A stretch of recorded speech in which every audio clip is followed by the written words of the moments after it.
আচ্ছা একটা লোক বিয়ে করেছে, বউ বাড়িতে নিয়ে গেছে, এখন হুন্ডা দেওয়ার কথা আছে বাপ শ্বশুরের।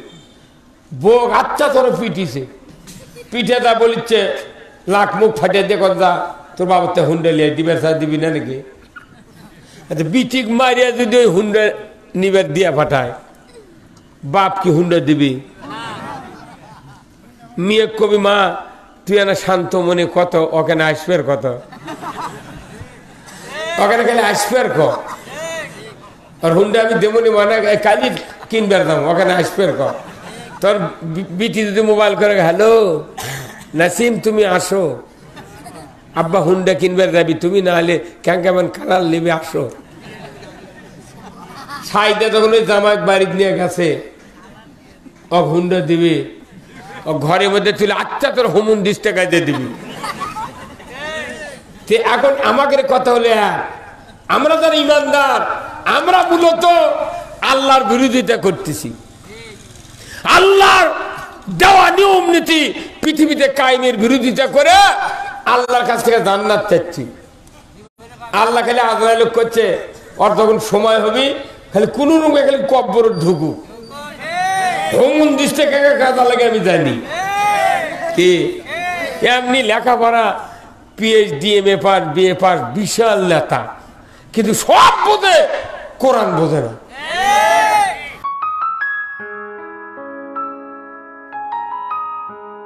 কেমন আছেন আপনারা? আছি ভাই আলহামদুলিল্লাহ। আল্লাহ যে হালে রাখে আলহামদুলিল্লাহ। রাত্রি অনেক হয়ে গেছে, 11টা পার, 11টা 21। আমি আপনাদেরকে এই সময় কিছু কথা বলবো। রাত যত গভীর হয় আল্লাহর রহমতের দরজা তত খুলে যায়, ধরে কোন আলহামদুলিল্লাহ। এই পৃথিবীতে আমরা এসেছি আল্লাহর গোলামি করার জন্য। যে কেউ হই না কেন আল্লাহর গোলামি ছাড়া এই জীবন অতিবাহিত করা যাবে না। কেউ যদি গোলামি বাদ দেই তাহলে তার জন্য আল্লাহর রহমতের দরজা বন্ধ, দুনিয়া এবং আখিরাতে। আমরা পৃথিবীতে বিশেষ করে বাংলাদেশে 18 কোটি ইমানদার আছি। আমাদের এই লোকগুলিকে আল্লাহ তাআলা, জীবিত মানুষ যারা আছি তাদেরকে আল্লাহ তাআলা 2 ভাগে বিভক্ত করেছেন। কয় ভাগে? 2 ভাগে। আল্লাহ তাআলা সূরা হাসরের শেষের দিকে এই কথাটা বলেছেন। আল্লাহ বলছেন যে লা ইয়াস্তাবি আসহাবুন নার ও আসহাবুল জান্নাহ, আসহাবুল জান্নাতি হুমুল ফাইজুন। এটা আপনাদের জানা কথা। আল্লাহ বলছেন যে যারা জান্নাতে যাবে তারা হবে এক ধরনের, আর যারা জাহান্নামে যাবে তারা হবে আর এক ধরনের। যারা জান্নাতে যাবে তারা সফল কাম, কোন সুবহানাল্লাহ। তাহলে দুনিয়াতে আমাদেরকে জান্নাতের পথে চলতে হবে। একজন করলেন ঠিক, আপনারা কি এখনই গালো হাত দিয়েছে, আর তো দিন পরে আছে। বাংলাদেশে বিশেষ করে আপনাদের রাজশাহী বাগমারার মধ্যে অনেক লোক আছে খুব সচ্চা, আন্দোলনমুখী। আসলে জীবনটাই আন্দোলন, কথা ঠিক কিনা? জীবনটাই আন্দোলন। যে ব্যক্তি কোরআনের পক্ষে থাকবে এই ব্যক্তি কিয়ামতের দিন জান্নাতে যাবে। যে লোকেরা নৌকার ভোট চায়, কিসের ভোট? নৌকার ভোট চায় না, তারা কার লোক? তারা আওয়ামী লীগের লোক, কথা ঠিক কিনা? যারা ধানের শীষের ভোট চায় বিএনপির লোক, এটা জানা কথা, এর মধ্যে কোনো ভেজাল আছে? আর যারা নাঙ্গলের ভোট চায় তারা এরশাদ চাচার লোক, তাই না? আল্লাহর লোক কারা? এটি এখন আমার বাজে গেছে। কি ভাই, খুব কথা বুঝবেন। আমি নাই নৌকার ভোট ছিলাম, আওয়ামী লীগের হলাম, বিএনপির ধানের শীষে ভোট ছিলাম, বিএনপির হলাম, নাঙ্গলের ছিলাম, জাতীয় পার্টির হলাম, তাহলে আল্লাহর লোক কে? আবার কয় গোলামি। কোরআনের কোলে হবে না, সবাই তো কোরআনেরই দাবি করে। বিয়ে করতে তো কোরআন দিয়ে বিয়ে করছেন, রোজা করেন কোরআন দেয়া, কুরবানি করেন কোরআন দেয়া, নামাজ পড়েন কোরআন দেয়া, আকিকা করেন কোরআন দেয়া, সব কোরআন দেয়া। কিন্তু আপনি ভোট চাইলেন যার, তারই যদি আপনি লোক হন, তাহলে আল্লাহর লোক কে? না, এটাই তো ধোকা। মানে সবাই তো জান্নাতে যাবার চায়, জান্নাতে যাবার চাইতে ওরকে ভোট চাচ্ছু, ওরকে জান্নাত দে কত কনে, মানে কত কনে। ওরা যদি জান্নাতের মালিক হয় তাহলে ওর কাছে ভোটও চাওয়া লাগবে, জান্নাতও চাওয়া লাগবে। এখন আপনাকে এটা হচ্ছে, এটা বোঝার জন্য নবী রাসূলের আগমন। নবী এমনি পাঠায়নি আল্লাহ, এই এতটুকু বুঝানোর জন্য যে আল্লাহর লোক কারা, এটা বুঝানোর জন্য 1 লক্ষ মতান্তরে 2,24,000 পয়গাম্বর পৃথিবীতে আগমন। জোরে কোন আল্লাহু আকবার। এত নবীর খালি একটা কথা বুঝানোর জন্য। এখন আমার থেকে শোনেন, যারা আল্লাহর আইন চায় তারা আল্লাহর লোক। সবাই বললেন নাকি একবার ঠিক? যারা আল্লাহর আইন চায় তারা আল্লাহর লোক। এখন আল্লাহর লোক হলে আপনি কেমন করে বুঝবে আল্লাহ? আল্লাহ বলছেন, ওমা খলাকতুল জিন্না ওয়াল ইনসা ইল্লা লিয়াবুদুন। ছোট্ট একটা কথা, আল্লাহ বলছেন যে আমি মানুষ এবং জিনকে সৃষ্টি করেছি আমার গোলামি করার জন্য, আমার ইবাদত করার জন্য। সুবহানাল্লাহ। তার গোলামি আবার 2 প্রকার। কয় প্রকার? একটা হলো আল্লাহর গোলাম, আর একটা মানুষের গোলাম।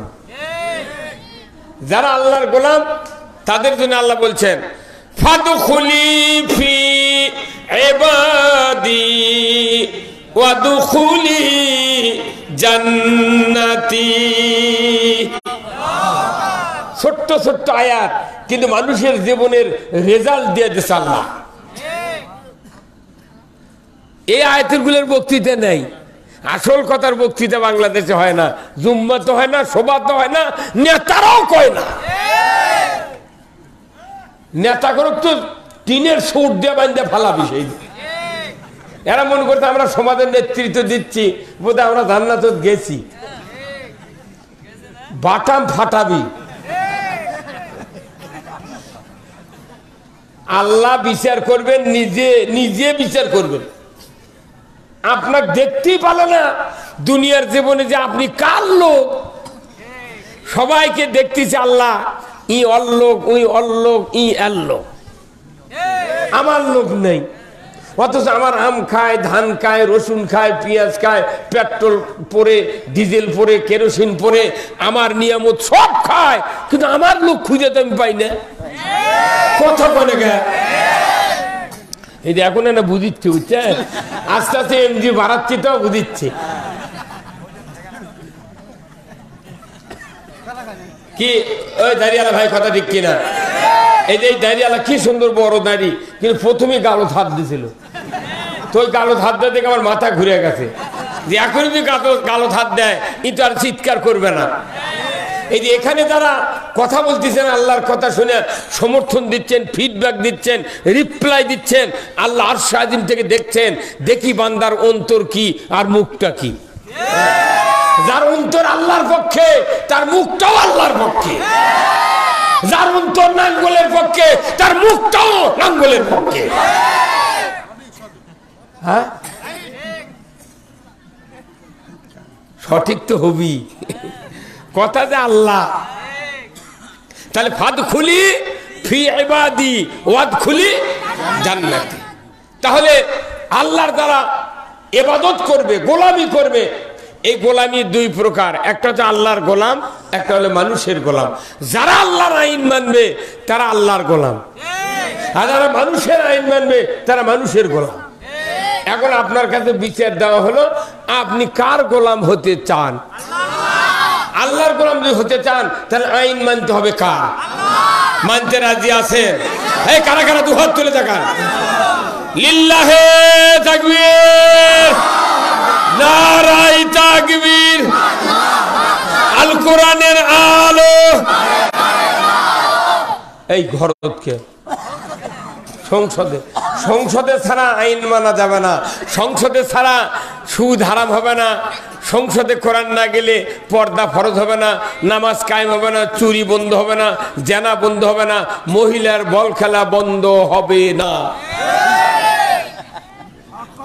কোরআন ঘরত থাকবে আর দেশের সুদ চলিচ্ছে, জেনা চলতেছে, সব চলতেছে, আপনার জান্নাতে যাওয়ার লোক খুঁজে পাওয়া যাবে না। দাড়ি টুপি জুব্বা সব থাকবে, পাঞ্জাবি থাকবে, কিন্তু আল্লাহর লোক খুঁজে পাওয়া যায় না। কারণ কি? যারাই আল্লাহর আইন চায় না এরা আল্লাহর বিরোধী শক্তি। আল্লাহর আইন যারা চায় না তারা আল্লাহর বিরোধী শক্তি। আল্লাহর বিরুদ্ধে দণ্ডায়মান হওয়ার পর এমন কোন বাপের ব্যাটা নাই ওই জান্নাতের চোখর দেখে। আমার দেশের সবচেয়ে দুর্ভাগ্য, আলেম ওলামা এই জাতিকে অন্ধকারে ফেলে রেখেছে। আলেম ওলামা এই জাতির লোকদেরকে অন্ধকারে ডুবাইয়া দিচ্ছে। মনে করেন আমি যখন আত্রাই থেকে রাস্তা দিয়েছি বীরকুৎসে আসার জন্য, দক্ষিণ দিকে আসা লাগছে, তো এখন আত্রাই ব্রিজের ওখানে এসে আমি বলতেছি ভাই বীরকুৎসে কোন দিকে একটা লোককে বললাম, ওই লোকটা আমি জানি না ওনার বাড়ি কোথায়, কিন্তু ওনাকে রাস্তা ভুলে ধরেছে।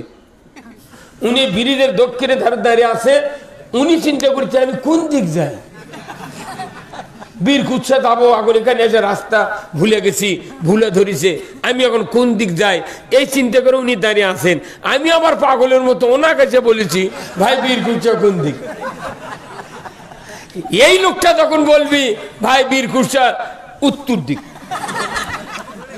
তাহলে আমি যদি কিয়ামত পর্যন্ত সান্তারের ওই দিক পার হ্যাঁ হিলি পর্যন্ত যাই বীরকুৎসে পাবো? কেন পাবো না? ওই যে লোকটা দিক নির্দেশনা দিছে ওই লোকটাকে ভুলে ধরে আছে। এক ভুলে ধরা লোক আর এক ভুলে ধরা লোক যদি জিজ্ঞাসা করা যায় গন্তব্যস্থল ঠিক মতো পাওয়া যাবে না। আমাদের অবস্থা হয়ে গেছে তাই। আমরা হাজারো ইবাদত করতেছি, হাজারো রোজা, নামাজ, কালাম, জিকির, হজ, কত ইবাদত করতেছি, কিন্তু পাশাপাশি আল্লাহর বিরোধিতা করতেছি। কিভাবে? আজ কি বার গেল? মঙ্গলবার, কালকে বুধবার, তারপর বৃহস্পতিবার, শুক্রবার। এই শুক্রবার কি আগামী যে শুক্রবার এটাই কি নতুন শুক্রবার, না আরো জীবনে বহু শুক্রবার নামাজ পড়ছেন? প্রত্যেক শুক্রবারে খুতবাতে একটা কথা বলা হয়, ইমাম সাহেব আরবি দিয়ে পড়ে, কিন্তু মুক্তাদিক জীবনে বাংলা বলে না। এই বাংলা না বলার কারণে পুরো জাতি আল্লাহর সাথে বিরোধিতা করতেছে, আবার নামাজ পড়তেছে। আবার ভাইয়েরা, আল্লাহ রাব্বুল আলামিন তার নবীর মাধ্যমে খুতবাতুল হাকামের ভিতরে একটা হাদিস আশরাফ আলী থানভী সংযোগ দিয়েছেন। দুনিয়ার মানুষ এত গুরুত্বপূর্ণ হাদিসটা, এই হাদিসটার সাথে রাষ্ট্র শক্তির এত মিল, এত জরুরি এই হাদিস। আল্লাহর নবী বলেছেন এই হাদিসটা এত গুরুত্বপূর্ণ, এই হাদিসটা যদি কেউ মেনে নেয় আল্লাহর জান্নাতে যাবে, আর যদি কেউ মেনে না দিতে পারে এই ব্যক্তি নির্ঘাত জাহান্নামে যাবে।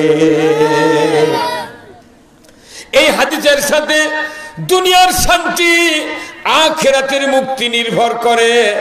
আমার আল্লাহর নবী বলেছেন ওয়া সুলতানু জিল্লুল্লাহি ফিল আরদি মান আহানা সুলতানাল্লাহি ফিল আরদি আহানাহুল্লাহ।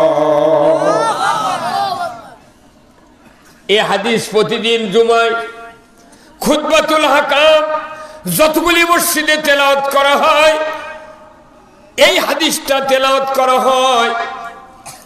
অর্থ হলো ওয়া সুলতানু জিল্লুল্লাহ, ন্যায়পরায়ণ শাসক আল্লাহর ছায়া সদৃশ্য। ন্যায়পরায়ণ শাসক আল্লাহর ছায়া সদৃশ্য। কেউ যদি ন্যায়পরায়ণ শাসক কায়েমের বিরোধিতা করে, সে যেন স্বয়ং আল্লাহর সাথে বিরোধিতা করল। আমি নামাজ কালাম সব পড়লাম, কিন্তু ন্যায়পরায়ণ শাসক মানে কি? কোরআনের রাষ্ট্রশক্তি কায়েমের বিরুদ্ধে অবস্থান নিলাম।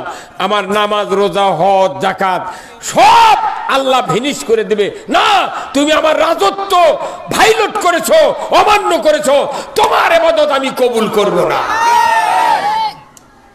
ভাই মাইক আলার এটা কি, এটা কিভাবে দেন বুঝে পারি না।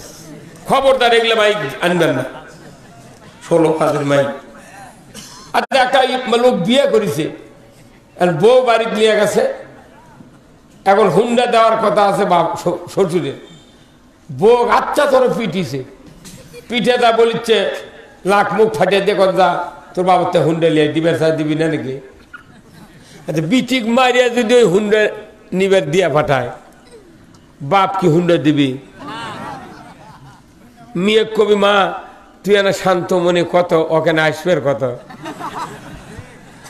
ওখানে খালি আসবে আর হুন্ডা আমি দেবনি মানে কালি কিনবার দাম, ওখানে আসবে তোর বিটি যদি মোবাইল করে, হ্যালো নাসিম তুমি আসো, আব্বা হুন্ডা কিনবার যাবি, তুমি না হলে কেমন কালার নেবে আসো।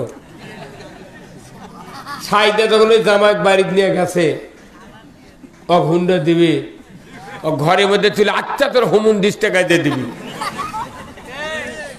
এখন আমাদের কথা হলে আমরা যারা ইমানদার, আমরা মূলত আল্লাহর বিরোধিতা করতেছি।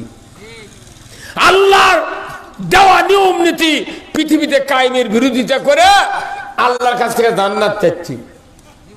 আল্লাহ খালি আজরাইল করছে, ওর যখন সময় হবে খালি কোন রূপে খালি কব্বর ঢুকু, হোমুন 20 টাকা কাজা লাগে আমি জানি কি। এমনি লেখাপড়া PhD, MA pass, BA pass, বিশাল নেতা, কিন্তু সব বোঝে, কোরআন বোঝে না। একটা মাছ যদি কেউ কিনবার চায়, তাহলে দেখবেন আত্রায় কিংবা আপনার কি হাট, কি হাট আছে, বিশাল হাট আছে, মনে করেন সমসপাড়া, আহসানগঞ্জ, বিশাল একটা 10 কেজির কাতল কিনবার গেছেন। মাই কাছে বাবা তোর খালা আসবে না, মাছ একটা বড় নিয়ে আসিস। আর যা দেখেন একটা মাছ আছে হাটত বড়, তোর মাছের দাম শুনলে 600 টাকা কেজি। কেন আপনি মাছ আলাপ করছেন? ভাই চলটা আলোক করতো, চল বোঝেন না, মাছের চল আলোক করেছে। যখন করেছে তখন আপনি দেখেছেন মাছের ওই কানে চলের নিচে ফুল থাকে না, ওটা একবারে সাদা ফ্যাট ফ্যাটা।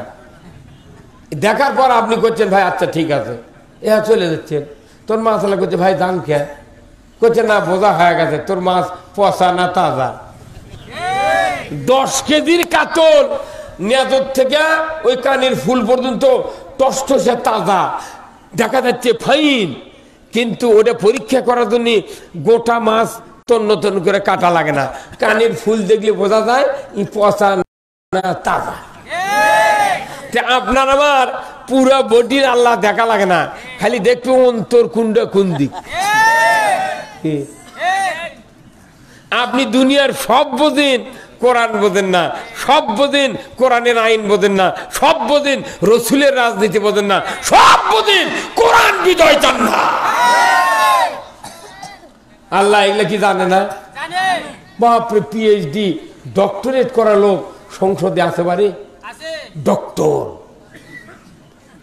এমএ পাস করে বাংলাদেশে ঢাকা রিক্সা চালাচ্ছে, চাকরি নেই।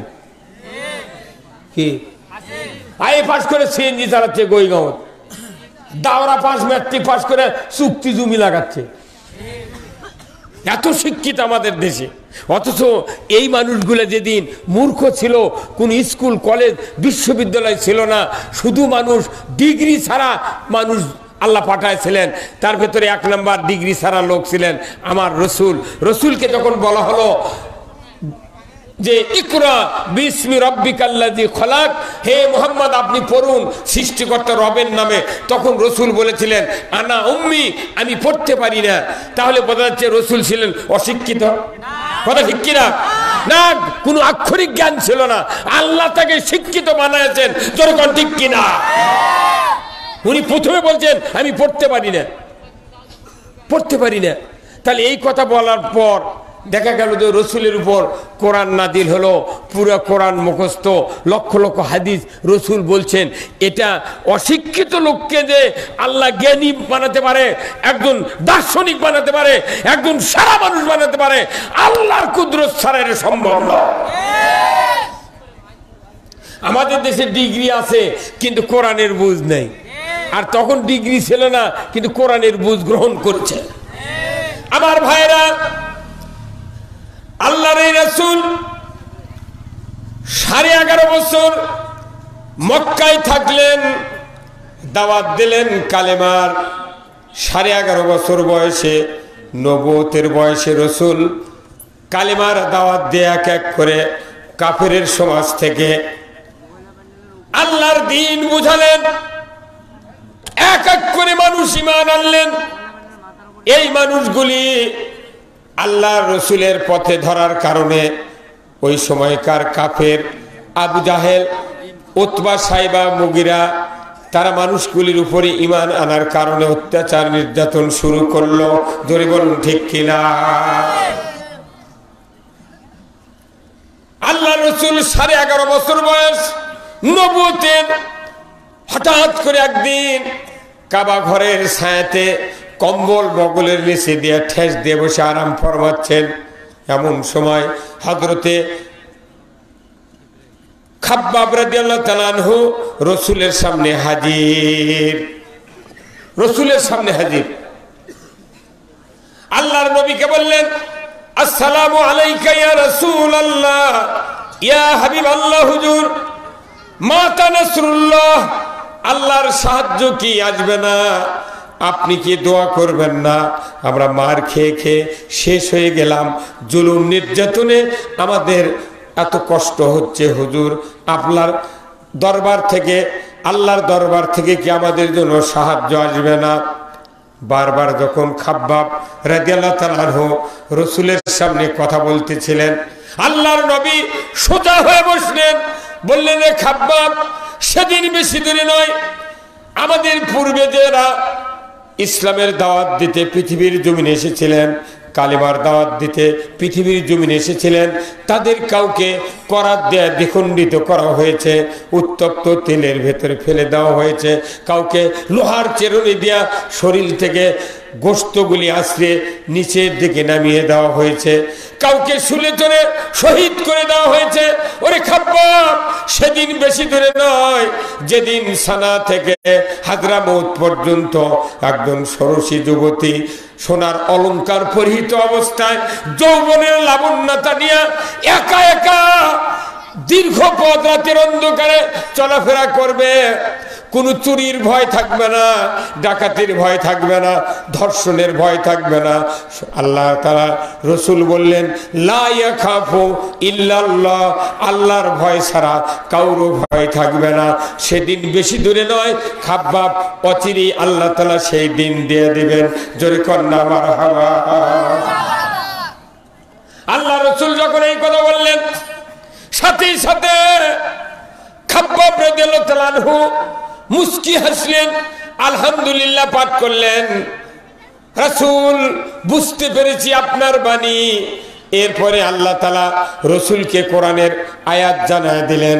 সূরা বনী ইসরাইলের ভেতর আয়াতটি এসেছে, আল্লাহ জিবরাইল দিয়ে পাঠিয়ে দিয়ে বলেন, জিবরাইল যাও আমার হাবিবকে এই দোয়াটা আমার দরবারে করতে বলো। যিনি দোয়া করতে বলছেন তিনি যদি দোয়া করেন, কবুল করেন, আর কোনো মাধ্যম লাগবে? জোরে করে লাগবে? আমার আল্লাহ বললেন, হে জিবরাইল, আমার হাবিবকে তুমি বলো ওয়াকুর রাব্বি আদখিলনি মুদখালা সিদকিও ওয়াখরাজনি মুখরাজা সিদকিও ওয়াজআলনি মিন লাদুনকা সুলতানান নাসীরা। রব্বুল আলামিনের কাছে দোয়া করলেন, হে রব, আপনি আমাকে সত্যবাদীদের দলভুক্ত করুন, সত্যবাদীদের সঙ্গী হিসেবে কবুল করুন, আর আপনি আমাকে একটা ইসলামী রাষ্ট্র দিয়ে সাহায্য করুন, আর না হয় অন্য একটা রাষ্ট্র দিয়ে আমাকে সাহায্য করুন। জোরে কোন মারহাবা।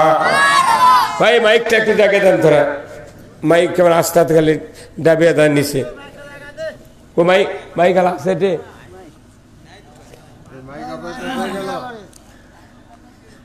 আমার রাসূল বললেন এক্ষুনি আমি দোয়া করব। আল্লাহ রাসূল এই আয়াতটা বললেন, আল্লাহ দোয়া কবুল করলেন। মদিনায় হিজরতের পথ শুরু হয়ে গেল।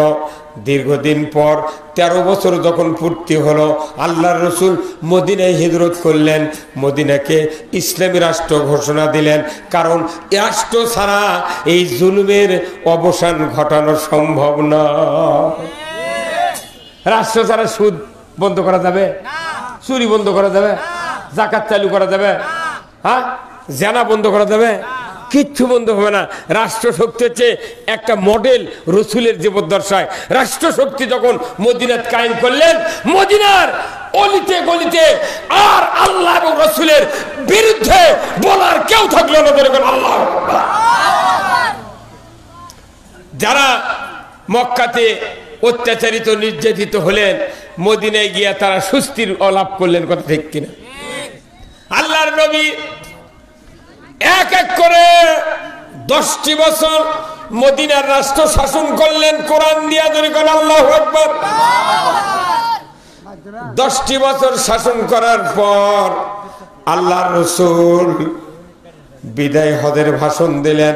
23 মিনিট ভাষণের সময় বললেন, ওগো আমার সাহাবীরা, আমি দুনিয়ার থেকে ইন্তেকাল করব, কিন্তু আমি রেখে যাব 2টা জিনিস, কিতাবুল্লাহ ওয়া সুন্নাতে রাসূল। আমি আল্লাহর কিতাব আর আমার আদর্শ, আমার হাদিস রেখে যাব। যতদিন তোমরা এটা ধরে রাখবে, ততদিন তোমরা পদস্খলিত হবে না, লাঞ্ছিত হবে না, পৃথিবীর জমিনে তোমরা মাথা উঁচু করে বসবাস করবে। এটা আল্লাহ রসুলের বিদায় হজের ভাষণ। আল্লাহ রসুল আবার নিজে বললেন, আল উলামা ওয়ারাসাতুল আম্বিয়া, আলিমগণ নবীর ওয়ারিস। আচ্ছা, নবীর যখন ওয়ারিস, বাপে যদি 30 বিঘা জমি 3টা ছেলের নামে ক্রয় করে থুয়ে যায়, বাপ মরার পর ওই 30 বিঘা জমির ওয়ারিস কি 3টা ছেলে হয় না? এই 3 ছেলে যদি বাপ মৃত্যুর পর 2 বছরের মধ্যে সব জমি বেচা খায়, গ্রামের মানুষ বলবি তোর বাপই ভালো আছিল রে, তোরা তো শুনি সংসারটা ধরে রাখতে পারলু না, সব জমি বেচা গেল। আমাদের অবস্থা গেছে তাই। আমরা বাংলাদেশে যত আলিম ওলামার দাবিদার, আমরা সব বলি আল ওলামা ওয়ারাসাতুল আম্বিয়া, কিন্তু নবীর ইসলাম বেচা গেছি। হ্যাঁ, কেন? নবীর ইসলামের মধ্যে সুদ ছিল না, চুরি ছিল না, জেনা ছিল না, তারপরে অন্যায় ছিল না, দুর্নীতি ছিল না, মহিলার বল খেলা ছিল না। আর আমাদের নবীর ওয়ারিস যারা আছে, রসুলের ইন্তেকালের পর পুরো দেশে সব চলে, কেউ মানা করে না। কি লাভ হচ্ছে? কেউ কেউ আবার সিনেমা হল উদ্বোধন করে। ময়না তার আল্লাহ রসুল তার বিদায় হতে ভাষণ দিলেন। তখন আল্লাহ রসুলের সাহাবীর সংখ্যা ছিলেন ১৬ লক্ষ। ১৬ লক্ষ মানে কি? ১,২৫,০০০। এতগুলা সাহাবী রসুলের সামনে দণ্ডায়মান। আচ্ছা, এই ১,২৫,০০০ সাহাবীর মধ্যে কেউ কি 2 পাসের ডিগ্রি ছিল? কারু 5 পাসের, এসএসসি, ম্যাট্রিক, আইএ, অনার্স, তারপর ভাইস প্রিন্সিপাল, প্রিন্সিপাল, অধ্যক্ষ, পিএইচডি, ডক্টরেট, কোনো ডিগ্রি ছিল? কোনো ডিগ্রি ছিল না। কিন্তু রসুল যখন মদিনায় মিম্বরে যখন খুতবা দিতেন, খুতবার ভিতরে উনি প্রতি শুক্রবারে বলতেন, খয়রুল কুরুনি কারনি, আমার যুগই হলো সেরা যুগ। যেরকম আল্লাহু আকবার। আল্লাহর নবী নিজে বলছেন আমার যুগ সেরা যুগ, মানে কি আমার যুগে সুদ নাই, ঘুষ নাই, চুরি নাই, চামারি নাই, জানা নাই, কোনো দুর্নীতি নাই, আমার যুগ হলো সেরা যুগ। তার মানে কি আল্লাহ রসুল এটা বলে গেছেন আমার যুগ সেরা যুগ। এই খয়রুল কুরুনি কারিনি এটা আবার খুতবাতেও দিয়ে দিয়েছে, ওই মুসল্লিরা শুক্রবার শোনে, ইমাম তেলাওয়াত করে খয়রুল কুরুনি কারিনি সুম্মাল্লাযিনা ইয়ালুনাহুম সুম্মাল্লাযিনা ইয়ালুনাহুম। এই কথা নবীর, সেই কথা আমরা তেলাওয়াত করি, কিন্তু জনগণক বলি না যে এই কথা নবী কেন বললেন। আমরা তো মুখে বলি সোনার বাংলা, বলি না, কিন্তু সোনার বাংলা কি শোনা আছে? কতক্ষণ আছে? কি বললেন? ইমামতি থাকবে না, কতগুলি ইমাম আছে। কেন থাকবে না? কেন? তাহলে ইমামতি যদি ভয় হয়, তাহলে আপনি ইমামতি যারা পরিচালনা করে সেই কমিটির দরকার। আগে কমিটি কে হবে? কোরআনকে জিজ্ঞাসা করতে হবে, কোরআন তুমি বলো মসজিদের কমিটি কারা কারা তৈরি করবে। সূরা তওবার 18 নম্বর আয়াত, লৌহে মাহফুজে আল্লাহ তাআলা কমিটি নির্ধারণ করে রেখেছেন। আজ থেকে ১৫০০ বছর আগে নাজিল করা হলো, এই লোক মসজিদের কমিটি থাকতে পারবে, যাদের 5টা গুণ আছে। গুণ নাই, তোমার কমিটির থাকার দরকার নাই। কি আল্লাহ তাআলা কোরআনে বলছেন, ইন্নামা ইয়া'মুরু মাসাজিদাল্লাহ মান আমানা বিল্লাহ ওয়াল ইয়াউমিল আখির ওয়া আকামাস সালাতা ওয়া আতাজ যাকাতা ওয়া লাম ইয়াখশা ইল্লাল্লাহ। আমার আল্লাহ বলেছেন মসজিদগুলির কমিটির ভিতরে যারা থাকবে তাদের 5টা গুণ লাগবে।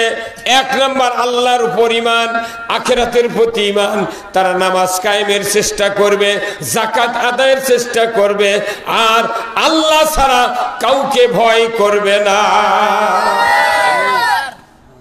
এই লোক লাগবে মসজিদের কমিটির। কিন্তু বাপদাদা দলিল করে দিয়ে গেছে, 3 বিঘা জমি মসজিদের দেশে দলিলত লেগে দিয়ে গেছে যে দাতা সদস্য হিসেবে আমার বংশে যতদিন পুরুষ বংশ থাকবে ততদিন মসজিদের মোতাল্লিগিরি করিতে পারিবে, নামাজ পড়ে পড়ুক। ওই গ্রামত কামেল পাস, দাওরা পাস, হাজারো মৌলবি পৌঁছে যাচ্ছে, কোনো মিটিংও ডাকে না। আগে ঘরের মধ্যে ওরা মিটিং করে একে কমিটি তৈরি করছে, অমুক মোতাল্লি, অমুক কেশিয়ার, অমুক সভাপতি। যেগুলো ড্রাইভারি দিছে ওরা ইসলাম বোঝে না, মৌলবি আসল কথা বললে অত ব্যারিকেড দিবি। আর যখন এগুলা লোক যখন কমিটির থাকবে, মৌলবীর বেতন বেশি হবে না। তো মৌলবী কই, হুজুর আপনার জামা কাপড় তো ভালোই পরিষ্কার দেখা যাচ্ছে, আপনার বোধহয় টাকার খুব বরকত, এত টাকা কি করবেন? এত টাকা কি করবেন? আর ওর বেটা যখন এমবিবিএস ডাক্তার হচ্ছে তখন 1.5 লাখ টাকা বেতন পাচ্ছে, প্রতিদিন 4টা থেকে 8টা পর্যন্ত রুগী দেখিচ্ছে 30,000 টাকা, তাও আর দিন যাচ্ছে না। আর ইমাম সাহেব ভাই বেতন বাকি পড়ছে রে 3 মাসের, টাকা দেন তো। করতে হুজুর এখানে দেরি করে মিটিংটা হোক, করতে পারলে বলছি করতে করতে 2 দিন চলে গেছে, 4 দিন চলে গেছে, কথা ঠিক কিনা? আমাকে ওটি ইমাম সাহেব বেতন চাই, দেয় না, 3,000 টাকা মাস বেতন চাইলে কয় হুজুর আপনার টাকার বরকত বেশি বাড়ে, এত বেতন করেন কে? কি কথা? তখন আল্লাহর কি কাম, ওই মোতাল্লির বেটা বিসিএস পরীক্ষা দিয়েছে, রিটেন চান্স পাচ্ছে, ভাইবা দিবে শুক্রবার ওই ঢাকার। তখন ইমাম সাহেব 500 টাকা দিয়ে ওই দোয়া লিখছে মিলেট টিলেট পড়ে। তখন ইমাম সাহেব দোয়া করছে, আল্লাহ মোতাল্লির বেটাকে চাকরিটা দিয়ে দেন, দেন আল্লাহ দেন। এমন ভাবে করতে মানে আল্লাহ কট লেছে। তখন মোতাল্লি খুশি হয়ে গেছে, যাক ইমাম সাহেব যে দোয়া করছে চাকরি হবি। তখন শেষে যা করছে, আল্লাহ চাকরি দেন আমার আপত্তি নাই, কিন্তু বেতনটা আমার মতো হতে হবে, যাহা কথা আমার মতো। তখন মোতাল্লিদা ওই ইমামের হাত ধরেছে, হ্যাঁ হুজুর আমি লেখাপড়া শিখেছি, লাখ লাখ টাকা খরচ করে এ বিসিএস একটা পাস করাচ্ছি, আপনি আপনার মতো বেতনের কথা কইলেন কা? কোন আপনি যে বহুদিন হলে করছেন, আমাকে আমার টাকার বলে বরকত বেশি, সেদিন বরকত খেলে আমার ঘর থাকবে গা, আপনারও ঘর যাবে।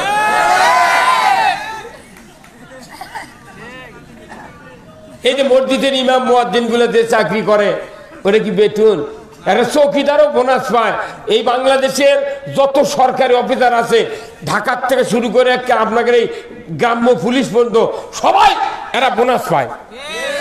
আর মসজিদের ইমামের কি হচ্ছে, সরকারি অফিসারকে বয়স বাড়ে, বেতন বাড়ে, 32 বছর চাকরি পর গ্রাচুইটি পেনশন পায় 1 কোটি টাকা। আবার উই মরে যাবি, বউ বেতন পাবি, বউ মরে যাবি, একটা ন্যাংরা বেটা থাকলে তাও বেতন পাবি। এটা আজকে আপনাদের গ্রামের একটা প্রাইমারি মাস্টার নি মারা গেলেন না, আল্লাহ ওনাকে জান্নাত নসিব করুক, বলুন আমিন।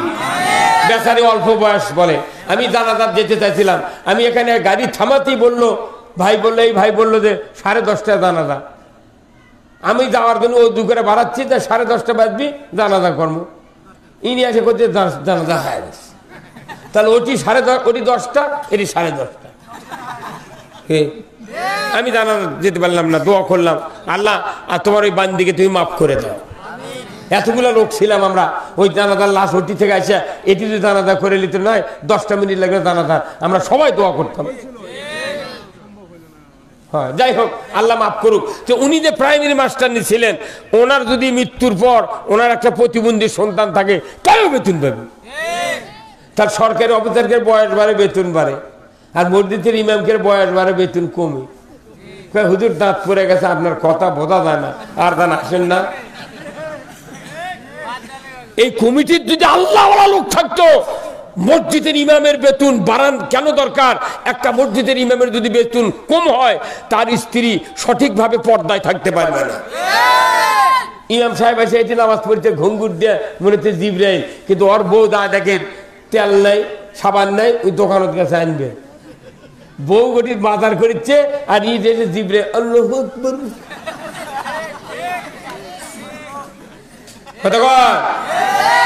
অর্থ ছাড়া স্ত্রী সন্তানগুলিকে চরিত্রবান পর্দায় রাখার ক্ষমতা না। আমার দেশে শতকরা 14 জন ইমাম কুরবানি দিতে পারে, আর বাদ বাকি ইমাম কুরবানি দিতে পারে না। কে দেখে এগুলা? আপনার মসজিদে 400 জন মুক্তাদি নামাজ পড়েন, 2 ঈদে যদি 200 টাকা করে বোনাস দেন, তাহলে 80,000 টাকা বোনাস উঠবি। এই 2 ঈদে 20,000 করে যদি আপনারা ইমাম মুয়াজ্জিনকে দিয়ে দেন, ওই ইমাম একটা ভেড়া কি একটা খাসি কুরবানি দিয়ে ওই গোস্ত দিয়ে ঈদ করবি, সেজদার দোয়া পড়বি, ওই সেজদা মদিনার মাটির সেজদা হবে। আর এই মোতাল্লি সাহেব কমিটির লোক, গ্রামের মানুষ বড় বড় কুরবানি কিনিচ্ছে, আর ইমাম সাহেব গেছে সেই কুরবানি দেখবেন। এখন করছে হুজুর এটা আমরা কিনেছি, হুজুর 2 লাখ টাকা দাম। তখন ইমাম করছে হুজুর কুরবানি সেই রকম। যখন এই পান দিছে, তখন করছে হুজুর কুরবানির দিন আসবেন। কুরবানির দিন জবটব করে থুক্কু 20 টাকা দিছে হাতত। 7 জনে 2 লাখ টাকার গরু কিনেছে, 7 জনে 700 টাকা যদি ইমামক দিত, তাহলে কবার হতো? কিন্তু দিচ্ছে 7 জনে মিলে 20 টাকা। আবার এই 20 টাকা দেওয়ার পর করতে হুজুর একটু পরে আসবেন, আপনার গোস্ত দেবনি। তখন ইমাম সাহেব যা গোস্ত লিবের কাছে, পকেট তো পলিথিন আসি, পলিথিন বার করে হুজুর ব্যাগটা আনছি। তখন ব্যাগ দিছে, মিসকিনের ভাগের 10 কেজি গোস্ত দিছে। মিসকিনের ভাগের 10 কেজি গোস্ত দিয়ে করছে হুজুর দোয়া করবেন। তুই কার ভাগের গোস্ত কাক দিয়ে তুই দোয়া করছ? হে হুজুর কতক্ষণ টাকা গোস্ত দেওয়া লাগবে আপনার ভাগের, সেই গোস্ত দিচ্ছে মিসকিনের ভাগে। কতক্ষণ? এই পৃথিবীর ভেতরে শ্রেষ্ঠ লোক হলো যারা কোরআন শিখে আর কোরআন শিক্ষা দেয়। যখন আল্লাহু আকবার। আমার আল্লাহ বলছেন, ইন্নাল্লাযীনা আমানু ওয়া আমিলুস সালিহাতি উলাইকা হুম খায়রুল বারিয়া। আমার আল্লাহ বলেছেন, পৃথিবীর ভিতরে যাদের ঈমান আছে, ভালো ভালো কাজ করে, এরাই হলো সৃষ্টির ভেতরে সেরা। রাসূল বলেছেন, খায়রুকুম মান তাআল্লামাল কুরআনা ওয়া আল্লামা। যারা নিজেরা কোরআন শেখে এবং শিক্ষা দেয়, এরাই হলো উৎকৃষ্ট। জোরে কন্যা সুবহানাল্লাহ। যারা উৎকৃষ্ট তারা ভিক্ষা করে মাদ্রাসাত পড়ে। কতক্ষণ? কোন প্রাইমারির ছাত্র শিক্ষক ধান আদায় করে না, ভিক্ষা করে না।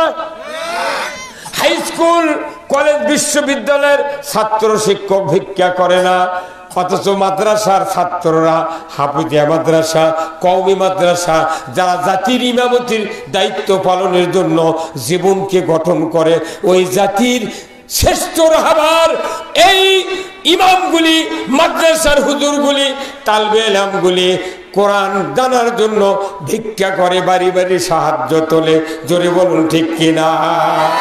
আর যারা চরিত্র নাই, নামাজ নাই, দাঁড়িয়ে দাঁড়িয়ে প্রস্রাব করে, টাকনুর নিচে জামা কাপড় পরে, এদেরকে বাস দেয়া বিশ্ববিদ্যালয়ে নিয়ে যায়, বাস দেয়া থুয়ে যায়। কি আবার কলেজে যা দেখেন হিটু হিটু লেগে দেয়, বাদাম খাচ্ছে। ওই জন্য মাদ্রাসার ছাত্র খুঁজে পাওয়া যাচ্ছে না। মাদ্রাসা এই যে ইবতেদায়ী মাদ্রাসা, এটা কি মঞ্জুর হতে আরো কত কোটি বছর লাগবে? ঢিঙ্গ দিয়ে, তালের ঢিঙ্গ দিয়ে আপনার ওই প্রাইমারি মঞ্জুর হতে, তালের ঢিঙ্গ দিয়ে বেড়া দিয়ে। আর ইবতেদায়ী মাদ্রাসার শিক্ষক 2-3 গ্রুপ মরে গেছে, হাড্ডির মজ্জা শুকে গেছে, বউ বিটি টাকা দিতে পারলো না, সে সই করে পারলো না মাস্টাররা, উই মরে চলে গেল। তাও করছে এ আগামীতে হবি, এ হবি, এই হচ্ছে হচ্ছে। কথা বল, ডাইরেক্ট বলতে হবে, তুমি আমার সমাজের নেতা, তুমি এমপি, তুমি মন্ত্রী, তুমি যদি এই মাদ্রাসা মঞ্জুর না করো, একজন ভোট দেব না। আপনার ঠিক করলেন না? হ্যাঁ, আপনার কোন গ্রুপ?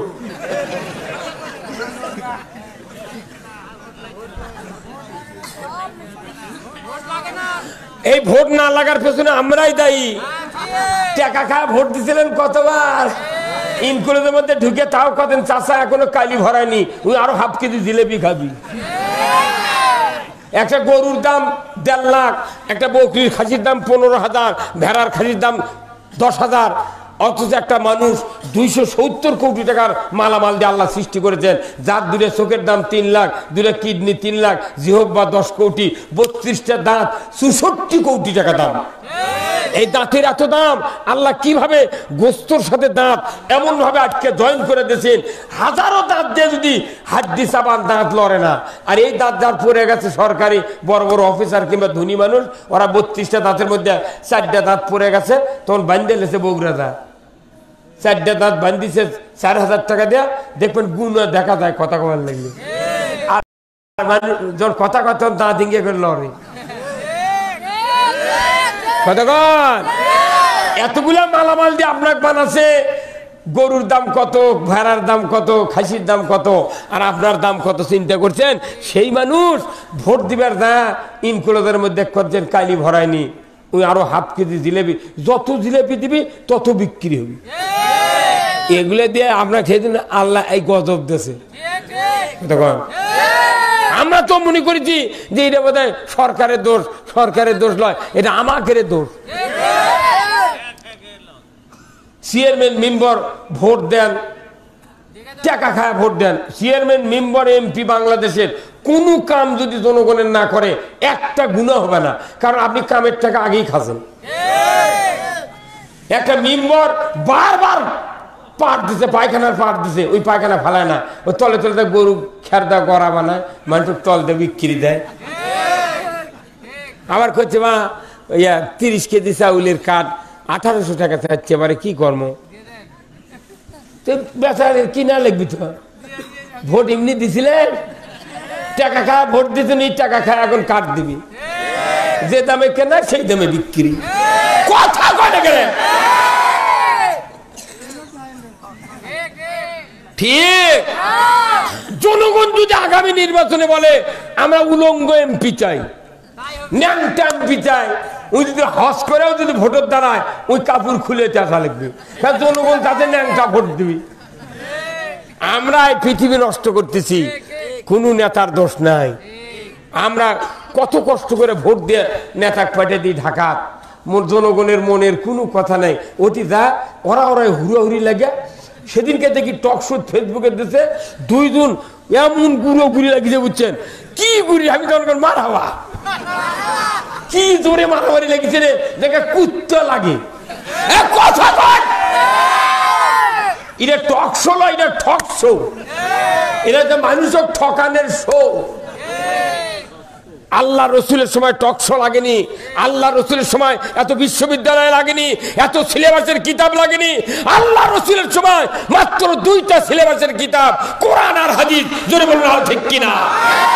আজকে বাংলাদেশে প্রাইমারি থেকে শুরু করে বিশ্ববিদ্যালয় পর্যন্ত 5টা 10টা 20টা 30টা পর্যন্ত সিলেবাসের বই পড়ে আজকে এবার বলা হচ্ছে মানুষ মানুষের থেকে নয়, মানুষ বানরের থেকে। আবার নাউযুবিল্লাহ হয় না, ওরা কথা ওরা বান্দর থেকে হোক, কথা কন না। ওই যে জাফর ইকবাল, ডাক্তার জাফর ইকবাল কথা কি মানুষ বান্দর থেকে, ফেসবুকে ওর ছবি একবার মানুষের বডি বান্দর মানে মুস দিয়ে মানে এরকম বসে থাকে। হ্যাঁ কথা বল। তাহলে উনি যদি এই বানরের থেকে মানুষ আসার কথা বলে, তাহলে ওনার আব্বা বানর ছিল। আমরা জীবনে বলিনি আমাদের আব্বা মানুষ ছিল। আমাদের জাতির আদম সন্তান যারা আমরা, আমাদের আদি পিতা আদম আলাইহিস সালাম ছিলেন মানুষ। আর আল্লাহ নিজে বলছেন আমি পৃথিবীতে প্রতিনিধি সৃষ্টি করতে চাই। রসুল বলেছেন সিত্তুনা জিরান। আল্লাহ তাআলা আদম আলাইহিস সালামের বডিকে 60 হাত লম্বা করেছিলেন। আজরাইল আলাইহিস সালাম এক মুষ্টি মাটি দিয়া আদম আলাইহিস সালামের ট্রাক্টর জিবরাইলের মাধ্যমে তৈরি করেছিলেন, যে মাটির ওজন ছিল 40 মণ। ধরে কোন আল্লাহু আকবার। আজরাইল সালামে এক মুষ্টি মাটি আনছিলেন আদম আলাইহিস সালামকে বানানোর জন্য। এক মুষ্টি মাটির ওজন হলো 40 মণ। সেই ফেরেশতা দান কবজ করবি, কিনি লোক ঠাকালে মনে করবি যে উহুদ পাহাড় চাপেতেছে। কোনো মাস্তানি দাপট থাকবে না। আজরাইল যেদিন ধরবি, কথা কন না। তাহলে যতদিন আমরা বাঁচবো আল্লাহর আইনের পক্ষে কথা বলবো। তাহলে আমি আপনাদেরকে জানাতে চাই, আজ থেকে 1500 বছর আগে বিদায় হজের ভাষণ রসুল যখন দিলেন, 1.25 লক্ষ সাহাবী দাঁড়িয়েছিলেন। তার ভেতরে কেউ 2 পাসের ডিগ্রি ছিল না, কাউরো 5 pass 8 pass matric pass, I pass BA pass MA pass doctorate PhD FCPS MA pass MEd PEd কিচ্ছু ছিল না। ডিগ্রি ছাড়া লোক ছিল তামাম সাহাবী। অথচ রসুল বললেন খয়রুল কুরুনি কারনি, আমার যুগই সেরা যুগ। মূর্খ মানুষের যুগকে আল্লাহর নবী সেরা যুগে পরিণত করেছিলেন কি দিয়া? যখন কি দিয়া? তাহলে আজকেও তো কোরআন আমাদের ঘরে ঘরে আছে, আছে না নাই? কিন্তু দেখা গেল মূর্খ মানুষের 100 লক্ষ সাহাবী কোরআন দিয়া শান্তিতে সুন্দর সমাজে বসবাস করেছিলেন। আজকে আমাদের দেশে হাজার হাজার লক্ষ লক্ষ শিক্ষিত লোক আছে, কিন্তু শান্তি নাই। এর একমাত্র কারণ অশিক্ষিত লোকেরা, রসুলের সাহাবীরা ছিলেন কোরআনের আন্ডারে, আর এখন শিক্ষিত লোকের আন্ডারে আছে কোরআন। শিক্ষিত লোকের আন্ডারে আছে কোরআন। শিক্ষিত লোক যদি বলে এই কোরআন হাত কাটা, চোরের হাত কাটার আইন ভেতরেই থাকবো, বার করবো না। জেনার আইন সঙ্গে স্যার ওটি থাক, বার করা যাবে না। মানে এটা বার করলে তোর করে ডিস্টার্ব, তখন মেয়ে লিয়া টাল্টি বাল্টি করে পারবে না, চুরি করে পারবে না, দুর্নীতি করে পারবে না। আমার দেশে সবচেয়ে বড় নির্লজ্জ কাজ হলো যুবতী মেয়ে দেয়া বল খেলা। বল খেলায় যদি জায়েজ হয়, আমার স্ত্রী ব্যাগে থবো, আমার স্ত্রী ব্যাগে থবো। আর আদ্দাক ভাইয়ের বয়স কম, ওনার স্ত্রীরও বয়স কম, ওনার স্ত্রী থবো সেন্টারে দৌড়ে খেলবো। আপা তুই দৌড়ে খেল। এই 2 বক্তার স্ত্রীর খালি হুস পাওয়া দেয়া বোট পাওয়াতে ফিল্ডত নামে, সাথে সাথে ছবি তুলে ফেসবুকে স্ট্যাটাস দিবি, আপনারা দিবেন। আল্লাহ এই জাতিকে আমরা বলে দিচ্ছি, এই 2টা শয়তানের বক্তৃতা দেন কেউ না শোনে। তাহলে ওর ফের জন্য জায়েজ, যখনই জিতে তখন কয় বিশ্বের মধ্যে সুনাম ডেকে এনেছে। কেরে কেরে আই পাশের মেয়ে, ম্যাট্রিক পাশের মেয়ে, ক্লাস 10-এর ছাত্রী, উড়ত বার করে হাফ প্যান্ট ফিন্দে সবুজ গেঞ্জি গাও দেয়, সারা বিশ্বের মিডিয়া দেখাচ্ছে, করছে সুনাম ডেকে এনেছে। কি সুনাম? জাহান্নামে দেওয়ার সুনাম। গত 18 সালে এই মহিলার এত বল খেলা উপদ্রব হয়েছিল, এটা বন্ধ করার জন্য আল্লাহ করোনা দিয়েছিল। যারা করোনা হচ্ছে বল খেলা, ঈদের নামাজ, জুম্মার নামাজ বন্ধ হইতে 5 জন করে জুম্মার ঢোকো, 4 হাত পর পর থাকো। আর বাপ মলে খবরদার বাপের কাছে যাবো না, করোনা তখন ধরবি। কি করতে, ওই প্লাস্টিকের বস্তার মধ্যে তুলে চেন আটকে দিয়ে দড়ি দিয়ে টেনে নিয়ে যা, পাও দিয়ে নেমে দিতে, বাবা তুই থাক, তোকে আড়া যাবে না। আবার এই করোনা আসার কারণে ভারতের হিন্দুরা গরুর চানা খাচ্ছে, গাই গরু পেশাব করছে, ওরা হাত ধরে চৌল যায়। কতক্ষণ দেখা দেখেন আল্লাহ কি করতে পারে। আর সাবুল মখলুকাত গরুর চানা খিলেছে। আমি তখন এটা চিন্তা করে পড়তে পড়তে দেখি যে এটা তো গরুর চানা, কিন্তু আল্লাহ মানুষ গু খিলেছে। নূহ আলাইহিস সালামের জামানার লোক 950 বছর দাওয়াত দিলেন। নূহ আলাইহিস সালাম মাত্র 40 জন লোক ঈমান আনলেন, বাদ বাকি লোক ঈমান আনলেন না। নিজের স্ত্রী ঈমান আনলো না, তারপর ওনার ছেলে ঈমান আনলো না। শেষ পর্যন্ত আল্লাহর কাছে বিরক্ত হয়ে দোয়া করে, আল্লাহ তুফান দাও, এই জাতিকে শেষ করে দাও। আল্লাহ করছে নৌকা বানাও, নৌকা বানালো, সবাই পায়খানা করে ভরে দিল। নূহ নবীর মন খারাপ, আল্লাহ এ তুমি কোলে বানাবে, এই মরুভূমির মধ্যে এরা রাগ করে পায়খানা করে ভরে ফেল দিল, আমি এরা সাপ কর্ম কি করে।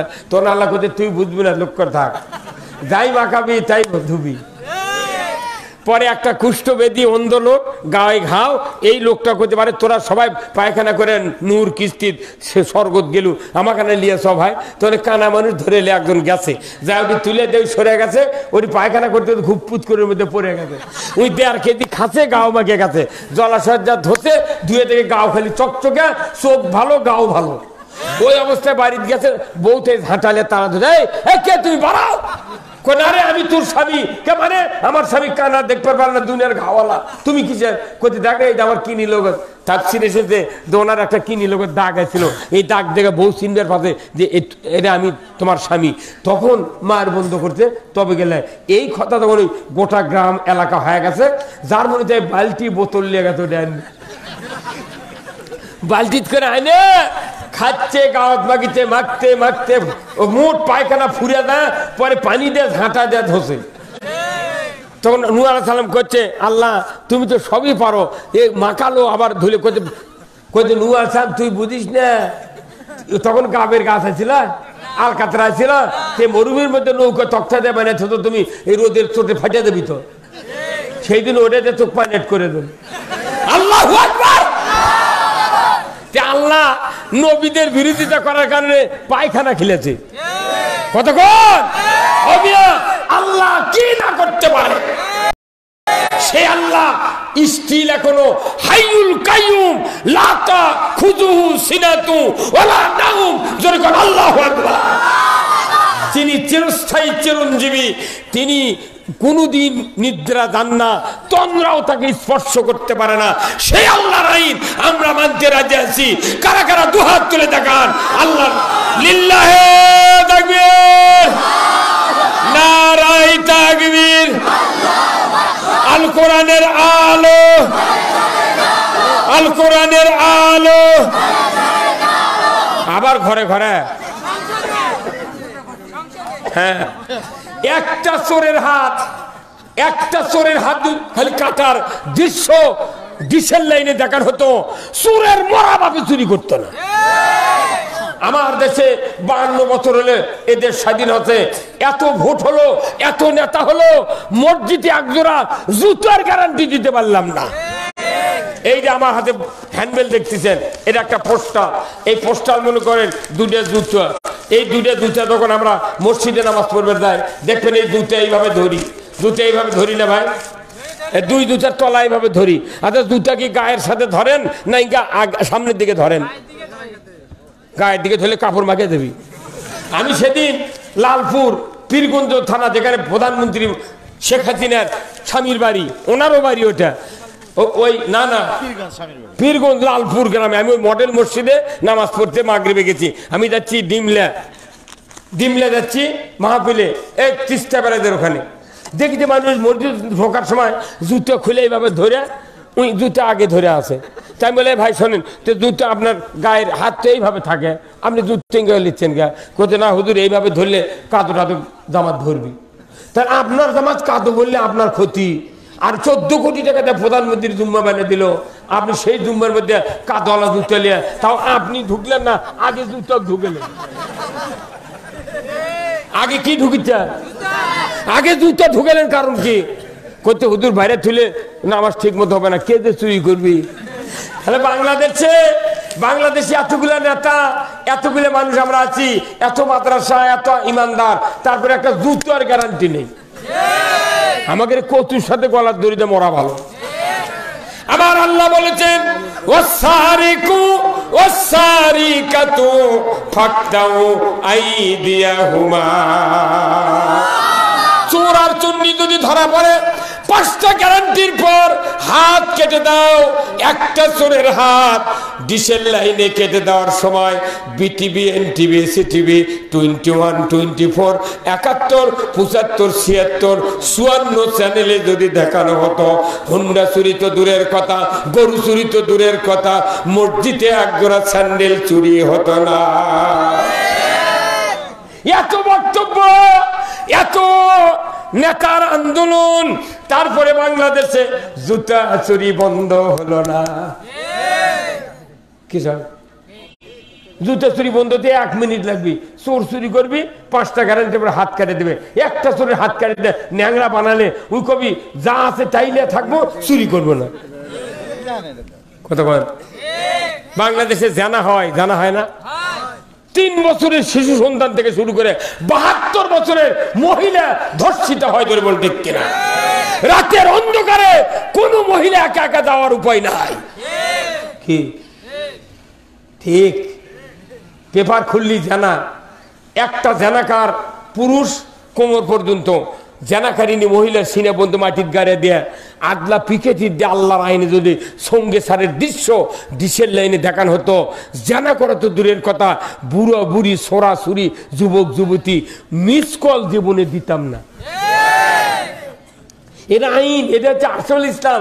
চুরি বন্ধ করা এটা আসল ইসলাম, জানা বন্ধ করা আসল ইসলাম, পর্দা ফরজ করা আসল ইসলাম, নামাজ কায়েম করা আসল ইসলাম, সুদ হারাম করা এগুলা আসল ইসলাম।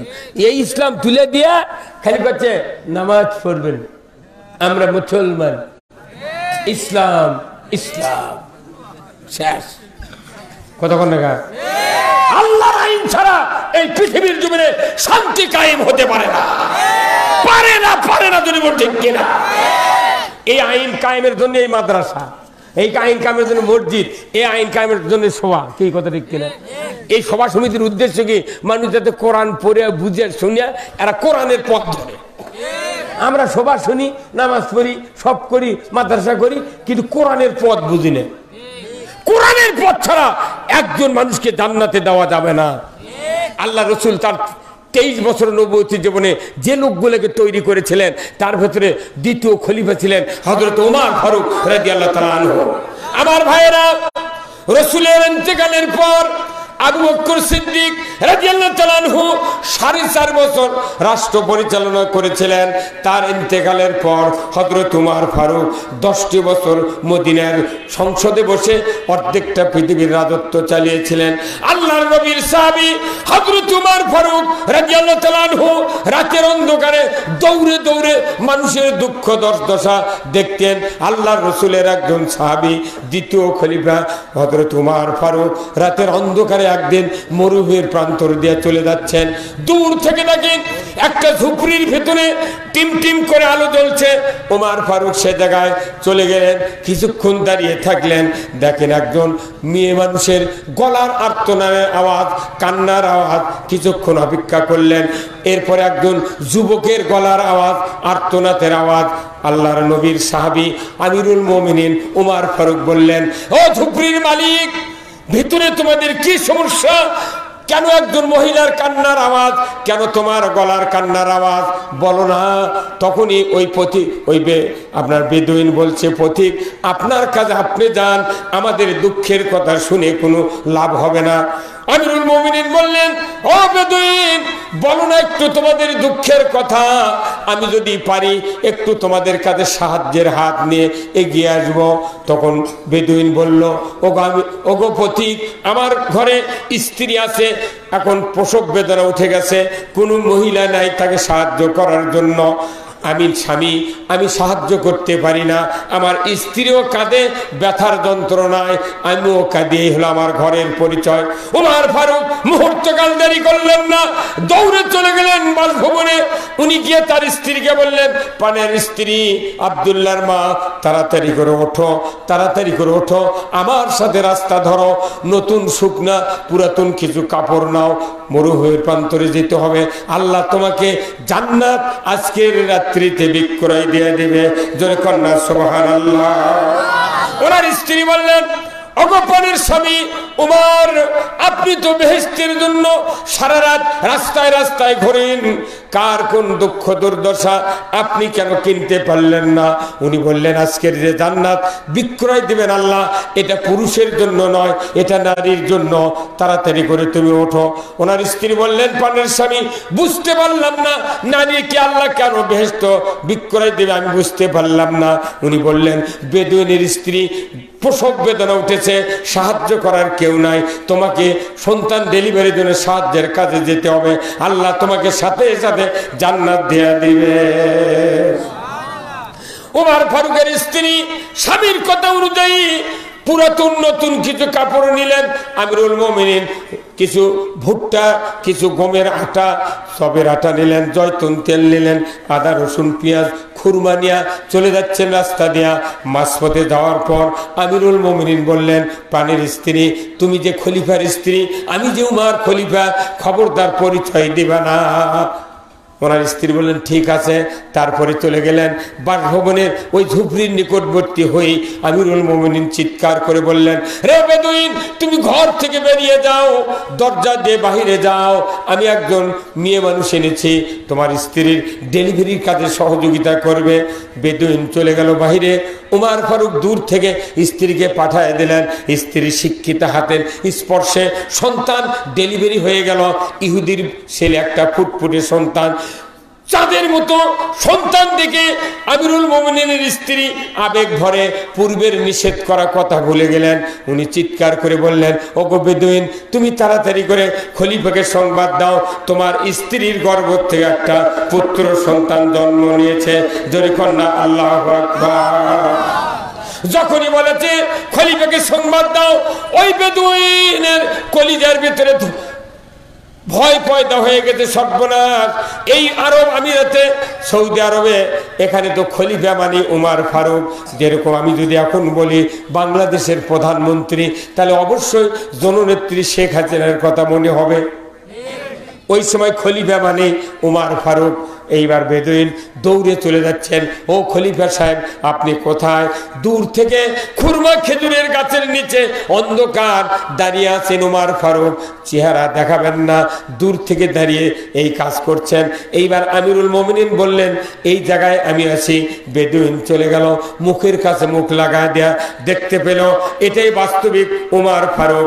পায়ের উপর লুটিয়ে পড়ে গিয়ে বেদুইন কান্নাকাটি শুরু করলো। সাথে সাথে উমর ফারুক বুকের সাথে জড়িয়ে ধরলেন, বললেন, বেদুইন, তুমি কেন কান্নাকাটি করছো? বলে, হুজুর, আমি ভুল করেছি, আপনাকে গভীর রাত্রিতে কষ্টের কথা শোনায়া দেয়া আমার অপরাধ হয়েছে। আপনি স্ত্রীকে নিয়ে গভীর রাত্রিতে অর্ধেকটা পৃথিবীর বাচ্চা আপনি কেন কষ্ট করলেন? আমার মতো ইহুদি স্ত্রী 10টা মরে যাক, দুনিয়া পরিষ্কার হয়ে যেত। কেন আপনাকে আমি খবর দিলাম? হুজুর গো, আমি যে আপনাকে খবর দিয়েছি, আপনি দয়া করে আমাকে ক্ষমা করে দেন, আমার অপরাধ হয়েছে। এইবার আমিরুল মুমিনিন বললেন, হে বেদুইন, তোমার ভুল নয়, বরঞ্চ আমি অপরাধী, আমি অপরাধী। কোন জাতি বলে হিংসা নাই, নিন্দা নাই, কাউকে ঘৃণা করতে নাই, এটা আমার নবীর শিক্ষা, এটা আমার ইসলামের শিক্ষা। তবে শোনো রে, তোমাকে কষ্ট শুরু হওয়ার আগে আমি সাহায্যের হাতটা এগিয়ে নিয়ে আসতে পারি নাই, এই জন্য আমি অপরাধী। আমাকে যদি তুমি মাফ না করো, কিয়ামতের দিন আসামির কাঠগড়ায় আমাকে দাঁড়াতে হবে। উল্টা মাফ চাচ্ছে বাচ্চা, আল্লাহু আকবার, উল্টা মাফ চাচ্ছে, আর কোন অন্যায় করেনি, ধরে নিয়ে যাচ্ছে থিচ্ছে। আমিরুল মুমিনিন এত সাবধান অনুযায়ী কথা বললেন, ওগো বেদুইন, খবরদার, খবরদার, ও বেদুইন, আপনি যদি আমাকে মাফ না করেন আমি কিয়ামতের দিন আসামির কাঠগড়ায় দাঁড়াবো, আপনি মাফ করে দেন। বলার সাথে সাথে বেদুইন বলছে চোখের পানি ছেড়ে দেয়া, আমিরুল মুমিনিন বুঝতে পেরেছি ইসলাম কারে বলে, দ্বীন কারে বলে, কোরআন কাকে বলে, নবীর আদর্শ কারে বলে বুঝতে পেরেছি। হুজুর আমি যাব না ভাই ভাগ্যের কাছে পরামর্শ নেওয়ার জন্য, যাব না ফ্যামিলির লোকের কাছে পরামর্শ নেওয়ার জন্য, যাব না মা বাবার কাছে, যাব না স্ত্রীর কাছে। এই গভীর রাত্রিতে আপনি হাতে হাত দিয়ে পরিয়ে দেন ওই রসুলের মধুর কালিমা লা ইলাহা ইল্লাল্লাহু মুহাম্মাদুর রাসূলুল্লাহ, লা ইলাহা জোরে লা ইলাহা জোরে লা ইলাহা জোরে লা ইলাহা লা ইলাহা ইল্লাল্লাহু মুহাম্মাদুর রাসূলুল্লাহ।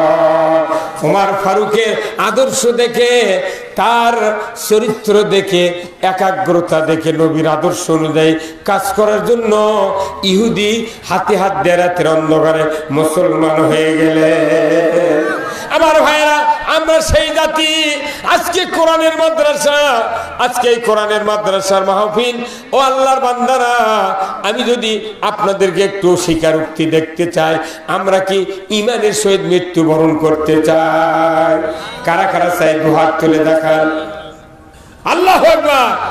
ঈমানের সহিত যদি মৃত্যুবরণ করতে চান আমার ভাইরা, আমার রাসূল বলেছেন মৃত্যুর সময় যখন আজরাইল আপনাদের আমাদের বাড়িতে চলে আসবে, যখন জান কবজের সিস্টেম শুরু হয়ে যাবে, ওই সময় দুইটা শয়তান বাবার সুরতে ডান দিকে বসবে, মায়ের সুরতে বাম দিকে বসবে। বাবার সুরতের শয়তান বলবে, বেটা রে 40 বছর মাথার গাম পায়ে ফেলে তোমাকে লালন পালন করেছি, তোমাকে আমি কত নিজে খানা খাইয়া তোমাকে খাওয়াইছি, নিজে ঈদের দিনে নতুন জামা না পরিয়া তোমাকে পরাইছি রে বেটা। আমি মরণের সময় ইহুদি ধর্ম গ্রহণ করে মারা গেছি, তুমি ইহুদি হইয়া মরো, তোমার ভালো হবে। মায়ের সুরত ধরে শয়তান বলবে, 10 মাস 10 দিন উদরে ধারণ করেছিলাম রে বেটা, ও বেটা আমি 2 বছর 2.5 বছর দুগ্ধ পান করিয়েছিলাম, আমি তোমাকে 5 বছর মেথরের কাজ করেছিলাম রে বেটা, আমি সারা রাত কলিজার পরে রেখে তোমাকে আমি শীত থেকে বাঁচিয়েছিলাম রে বেটা। আমি মরণের সময় নাসারা ধর্ম গ্রহণ করে মারা গেছি, তুমি নাসারা হইয়া মরো। মরণের সময় এক নবী রাসূল ছাড়া সমস্ত মানুষের কাছে শয়তান আসবে পথভ্রষ্ট করার জন্য। বলুন তো এই কথা কি দুই দিকের শয়তানের কি বিশ্বাস করা যাবে? আল্লাহর নবী বলেছেন ওই সময় যদি আপনার একটা হাফেজ বেটা থাকে, কোরআন প্রেমিক মৌলভী কারি সাহেব সন্তান থাকে, সে যদি ওযু করিয়া সূরা ইয়াসিন যদি বাবা মার শেওরে বসে তেলাওয়াত করতে থাকে, আমার রাসূল বলেছেন কোরআন শোনা মাত্রই তার বাবা এবং মার অন্তরে হবে এই তোমার সেই সন্তান। বীরকুৎসা হাফিজা নুরানিয়া মাদ্রাসায়, যাকে আমি মাথায় টোপলা নিয়ে মাদ্রাসায় ভর্তি করেছিলাম, যাকে আমি ব্যাগ নিয়ে মাদ্রাসায় থুয়ে এসেছিলাম, এই তোমার সেই সন্তান যিনি কোরআনের হাফেজ তৈরি হয়েছিলেন। আমার ভাইয়েরা, রাসূল বলেছেন এতটুকু অনুধাবনের সাথে সাথে শয়তান দুই দিক থেকে ভাগিয়ে যাবে। আমার রাসূল মদিনার থেকে এসে বলবে, ও আমার উম্মত, তোমার ভয় নাই, চিন্তা নাই, দুঃখ নাই, তুমি আমার চেহারা দেখো আর কালেমা পড়ে পড়ে তুমি ঈমানের কোলে ঘুমিয়ে যাও। কোরআন শেখো শিখাও ছেলে মেয়েকে, ওহে মুসলমান, জান কবজের কালে তোমার হইবে আসান, জান কবজের কালে তোমার হইবে আসান। মরণের সময় একটা হাফেজ বেটা কার কার ঘর দাদা হাত তোলেন তো দেখি। এই গ্রামের কারা কারা হাত তোলেন তো? এই গ্রামের কো এই গ্রামের মানুষ নাই? ঠিকই গায়ের মানুষ কোনটি কথা? আল্লাহ শোনেন, অনুরোধ করতেছি মৃত্যুর সময় ওয়াসওয়াসায় মানুষের ঈমান হারা করবে শয়তান, ওই সময় কোরআন ছাড়া ঈমানের মৃত্যুবরণ করার কোনো ঔষধ নাই। জোরে বলুন ঠিক কিনা? একটা বেটা কিংবা একটা বেটি হাফেজ বানান না হাফেজা বানান, আপনার মরণের সময় কোরআন পড়বে, আপনার ঈমানের মৃত্যু হবে। জোরে কোন সুবহানাল্লাহ। এটি হাফিজা মাদ্রাসা এই গায়ের মানুষ পড়াচ্ছেন না, ওই রংপুর নীলফামারী ওই গুরুদাসপুর থেকে চাষ করতে গেছে, ওই নিতপুর থেকে নিয়ামতপুর থেকে ওই ফেরিঘাটের পড়ছে। আর আপনারা করছেন ভালোই হচ্ছে বা আপনার বেটা কেজিত পরে বেদি বানাচ্ছেন, আর ওই দূরের মানুষের বেটা নিয়ে এসে হাফিজ বানাচ্ছেন। কত ঠিক কিনা? আচ্ছা ভাই, আপনার এখন তো প্রত্যেক উপজেলাত কি প্রধানমন্ত্রী ফায়ার সার্ভিসের অফিস করেনি? এখন আপনার আত্রায় আছে ফায়ার সার্ভিসের অফিস, আছে না? বাগমারও আছে। ফায়ার সার্ভিসের অফিস সরকার আগেই বানাচ্ছে, কারণ কি যদি আগুন লাগে তাড়াতাড়ি যে আগুন নিবে তুমি। ফায়ার সার্ভিসের অফিসাররা সকালবেলা গোসল করে পোশাক পরে খাওয়া দাওয়া করে তেল পানি সব ইঞ্জিনে তুলে বসে থাকে স্টিয়ারিং ধরে। যখন ফোন করবি ফোন করতে দেরি, গাড়ি স্টার্ট হতে দেরি না। তার মানে কি আগুন লাগতে দেরি, ওরা দৌড় দিতে দেরি নেই। এখন ফায়ার সার্ভিসের অফিসারের মতো আপনার বাড়িতে একটা আজরাইল এর ওই সময় শয়তান তাড়ানোর জন্য একটা ফায়ার সার্ভিসের অফিসার এলাকার লোক বাড়ি তড়া করে থাকবেন, পারবেন? তা যদি না থান, ওই মসজিদের ইমাম মাদ্রাসার হুজুর ডাকিয়ে আনতে আনতে আপনার জানলিয়ে আত্রা স্টেশন পার হয়ে চলে যাবে। কথা বল আপনার একটা সন্তান কোরআন পড়া মানে কি মৃত্যুর সময় আপনার ঈমানের মৃত্যুবরণের করার জন্য সহযোগিতা করলো। আল্লাহু আকবার। আমার নবী বলেছেন, দুনিয়ার কোন ঈমানদারের একটা ছেলে যদি পিতার জানাজার যদি ইমামতি করতে পারে, অন্য মানুষের ছেলে ইমামতি যদি করে জানাজা, 7 মিনিট লাগবে জানাজা করতে, আর আপন ছেলে যদি জানাজা করে কমপক্ষে 15 মিনিট লাগবে। পড়ার বেটা পড়ার লাশ, কোন টেনশন আছে? উনি খালি গড় গড় করে পড়ে আল্লাহ আকবার আল্লাহ আকবার সাইডে দিয়ে ডানে সালাম ফিরে দাদা উই মরে মরু। আর নিজের সন্তান হলে ওই দরুদ পড়তে পড়তে চোখ দিয়ে পানি বাড়াবি। রসুল বলছেন, আওয়ালাদুন সলে ইয়াদুলাহু, নেক সন্তানের চোখের পানি শিকারের গুলি আগে কবুল হয়ে যায়। এই নেক সন্তান যদি জানাজাত দাঁড়ায় দরুদ পরে আর মনে মনে আল্লাহ এই তো আমার সেই বাবা 40 বছর আমার মাথার ঘাম পায়ে ফেলে লালন পালন করছে, আল্লাহ যে বাপের চেহারা দেখলে হদের সব, সেই বাপকে আজকে বিদায় দিচ্ছে। আল্লাহ আমাকে যেভাবে ছোটবেলায় আমার বাপ মা লালন পালন করেছেন, ওইভাবে আপনি কিয়ামত পর্যন্ত কবরে আমার আব্বা এবং আম্মাকে লালন পালন করুন। এই কোথা কোথা সন্তানের চোখ দিয়ে মাছির মাথার মতো পানি বাড়ায়, নাকের ডগার কাছে আসতে দেরি। আমার রসুল বলছেন, ওই খাটনিতে পিতা মাতার জীবনের গুলো আল্লাহ মাফ করে দেবে। তাহলে এইরকম সন্তান দরকার আছে না নাই? একটাও বানালেন না, কি কারণে? কন্ত হাত যাকে এখনো হয়নি, যাকে বড় হয়ে গেছে সন্তান, তাহলে সন্তানের সন্তানক বানান, নাতিক বানান না নাতনিক বানান। প্রত্যেক বংশে প্রতি শতাব্দীতে একজন করে হাফেজ আলিম অবশ্যই থাকতে হবে। কারণ আপনার একটা ছেলে যদি হক্কানি আলিম হয়, আর ওই সন্তান যদি বৃহস্পতিবার রাত্রে কিংবা শুক্রবারের সকালে সোমবারে আপনার কবরস্থানে গিয়ে জিয়ারত করে, রাসূল বলছেন হক্কানি একজন হাফেজ আলিম যদি কবরস্থানে যায় 40 দিন কবরে আযাব আল্লাহ মাফ করে দেয়। তাহলে এইরকম একটা সন্তান বাড়িতে বানান লাগবে না ভাই? কোন মানুষের জায়গায় এমবিবিএস ডাক্তার হয় বেটা, ওর কোনো ভাবনা আছে? জ্বর হলেও বেটা ডাক্তার, ক্যান্সার হলেও ডাক্তার, ডায়রিয়া হলেও কোনো ভয় নাই। অনুরোধ করতেছি এইরকম একটা সন্তান হতে হবে। রসুল বলছেন, একটা সন্তান যদি নামাজি হয়, মুত্তাকি হয়, কবরের পাশে গিয়ে দুহাত তুলে দোয়া করবে, আল্লাহ আমার বাপ এবং মাকে মাফ করে দাও, রব্বির হামহুমা কামা রব্বায়ানি সগীরা। রসুল বলছেন, শিকারীর গুলি মিস হবে, সন্তানের দোয়া মিস হবে না। এক দোয়ার জন্য 40 বছরের কবরে আল্লাহ মাফ করে। কোথায় মুসলমান? একটা মুসলমানের ঘর সন্তান নেই। আমার আব্বার আমরা 7টা ছেলে, সগলিক মুলবি বানাচ্ছে, গায়ের মানুষ যাত্রা খেপাল হয়, হুজুরি ইলে করে ভাত পাবি ভাত পাবি। এখন আবার বক্তৃতা করে টাকা পাইতে ওরাই করছে, রাত গেলে টাকা রে। তা আমাকে হুজুর এলে কি করলেন আপনি? তোকে মাথা সাত দিচ্ছিল, পলে যাচ্ছিল গা, তুইও পাইলু হনি, তুইও পাইলু হনি, কতক্ষণ টাকা হয় না। একটা বেটা কিংবা একটা বিটি কেন হাফেজ বানান, কি যাদের ছোট নাই ছেলে তাহলে নাতিক বানান কিংবা নাতনিক বানান, আপনার খালি মৃত্যুর সময় কোরআন শোনার জন্য।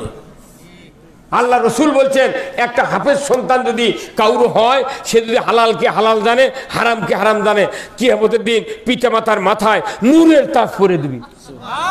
হা হা হা রে, কি কথা রে, নূরের তাজ পরে দিবি।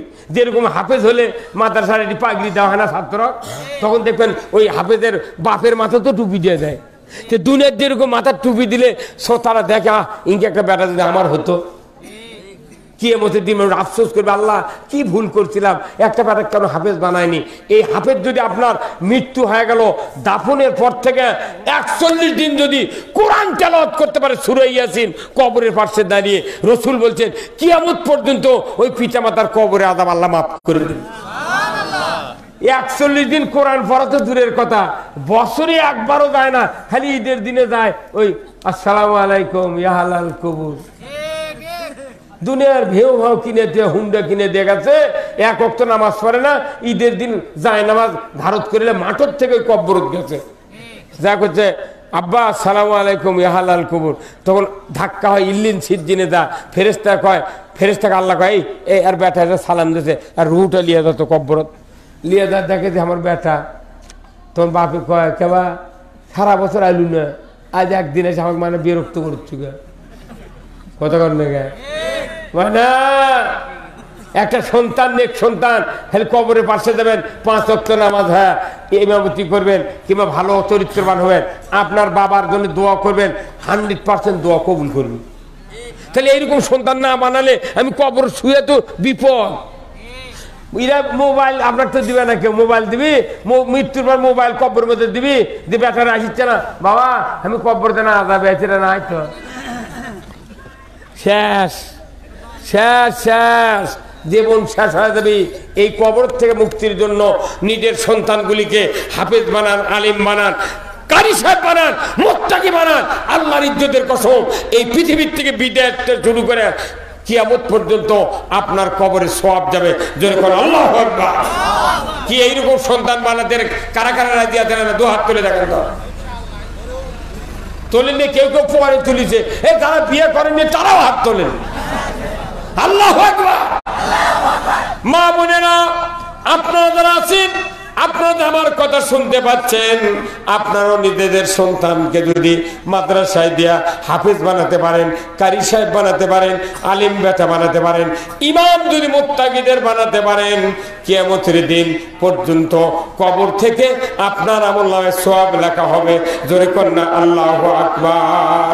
এই জন্য কবি বলেছেন কোরআন শেখো শিখাও ছেলে মেয়েকে, ওহে মুসলমান জান কবরের কালে তোমার হইবে আসান, জান কবরের কালে তোমার হইবে আসান। জান কবরের জন্য আপনার কোনো টেনশন নাই। আসুন না আমরা এই মাদ্রাসা বিল্ডিং কোনটা ভাই? এখানে এই বিল্ডিং, আলহামদুলিল্লাহ এই মাদ্রাসার কতজন ছাত্র আছে? হাফেজ পড়ছে। এই এটা কত বছর হলে স্টার্ট করতেন? এটা 2-1 কি পাগড়ি দিয়েছে ভাই? দেয়নি এখনো। আপনারা যার যার মতো সন্তান দেন, বাঁচেন। এই দুনিয়া 5 মিনিট আমরা থাকতে পারবো না, বাঁচেন। সন্তান যদি খালি নেককার হয়, আপনার কপালে রাষ্ট্রিককে পড়ে গেল। সন্তান আপনার জানা যদি খালি ব্যথা করে, এত বড় মজার কাম নাই। এই যে মুরব্বী কিংবা এই যে ভাই আপনার পিঠত এমন জায়গায় চুল করছে, কোনোদিন হাতও পাচ্ছে না। আপনাকে হয় না? পিঠত চুল করছে কিন্তু হাত দিয়ে হাতও পাচ্ছি না, তাহলে কেন হয়? যন্ত্রণা বেশি না? তাহলে আপনার হাতও পাচ্ছেন না, তখন আপনার যদি কেউ চুলকে দেওয়ার না থাকে, স্ত্রী করছেন এই নইমের মা তুই না চুলকে দিত। স্ত্রী এখন 1 হাত দিয়ে চুলকাবে লেগেছে, কিন্তু হাত একজনের, পিঠ আর একজনের। যেটি চুল করছে সেটি হাত দিচ্ছে না, তখন আপনার স্ত্রীর দাম কি মারতে জুড়ে দেয়। তখন আপনার স্ত্রীর ভয়ের করে 2 হাত দিয়ে চুল করছে, তাও যেটি চুল করছে সেটি হাত দিচ্ছে না। কতক্ষণ? হ্যাঁ, তাহলে কষ্ট লাগে না? আর নিজের হাত দিয়ে যেটি চুল করছে ওটি হাতও পায়, চুলকে চুলকে চামড়া কাটে কাটে তাও চুল করতেইছে।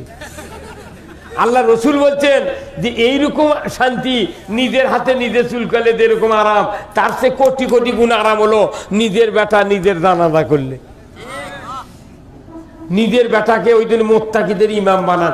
প্রত্যেক বাড়িতে জানাজা করা, ইমামতি করার একটা লোক তৈরি থাকতে হবে। এই যে হাফেজ হলেন আপনার, আপনি লস খেলেন না। এই যে হাজার হাজার হাফেজ এই তালবে ইলম আছে, এগুলো ছোট্ট ছোট্ট বাচ্চা তাদের আছে, মাদ্রাসা দিয়ে হাফেজ বানান। একটা সন্তান হাফেজ হওয়া মানে কি আপনার পরিবারের 10 জন মানুষকে সুপারিশ করে আল্লাহর জান্নাতে দিবে। আল্লাহ, তাহলে আপনি একটা হাফেজ বানালেন না কেন? কেন বানান না? এর জন্য আপনাকে আমাকে পাশ্চাত্য ভোগ করতে হবে। এই জন্য অনুরোধ করতেছি, এই মাদ্রাসাকে কিয়ামত পর্যন্ত নয়, আপনার জীবদ্দশা পর্যন্ত এই মাদ্রাসা ঠিকানের জন্য আপনাকে অর্থ দিতে হবে, সাহায্য করতে হবে। সবচেয়ে দরকার হলো ছাত্র দেওয়া। এখানে কি জাগির দেন? জাগির জাগির না কি আবাসিক? সব জাগির আছে। অনুরোধ করতেছি, যারা জাগির রাখতেছেন তারকে কপাল ভালো। কিসের জন্য?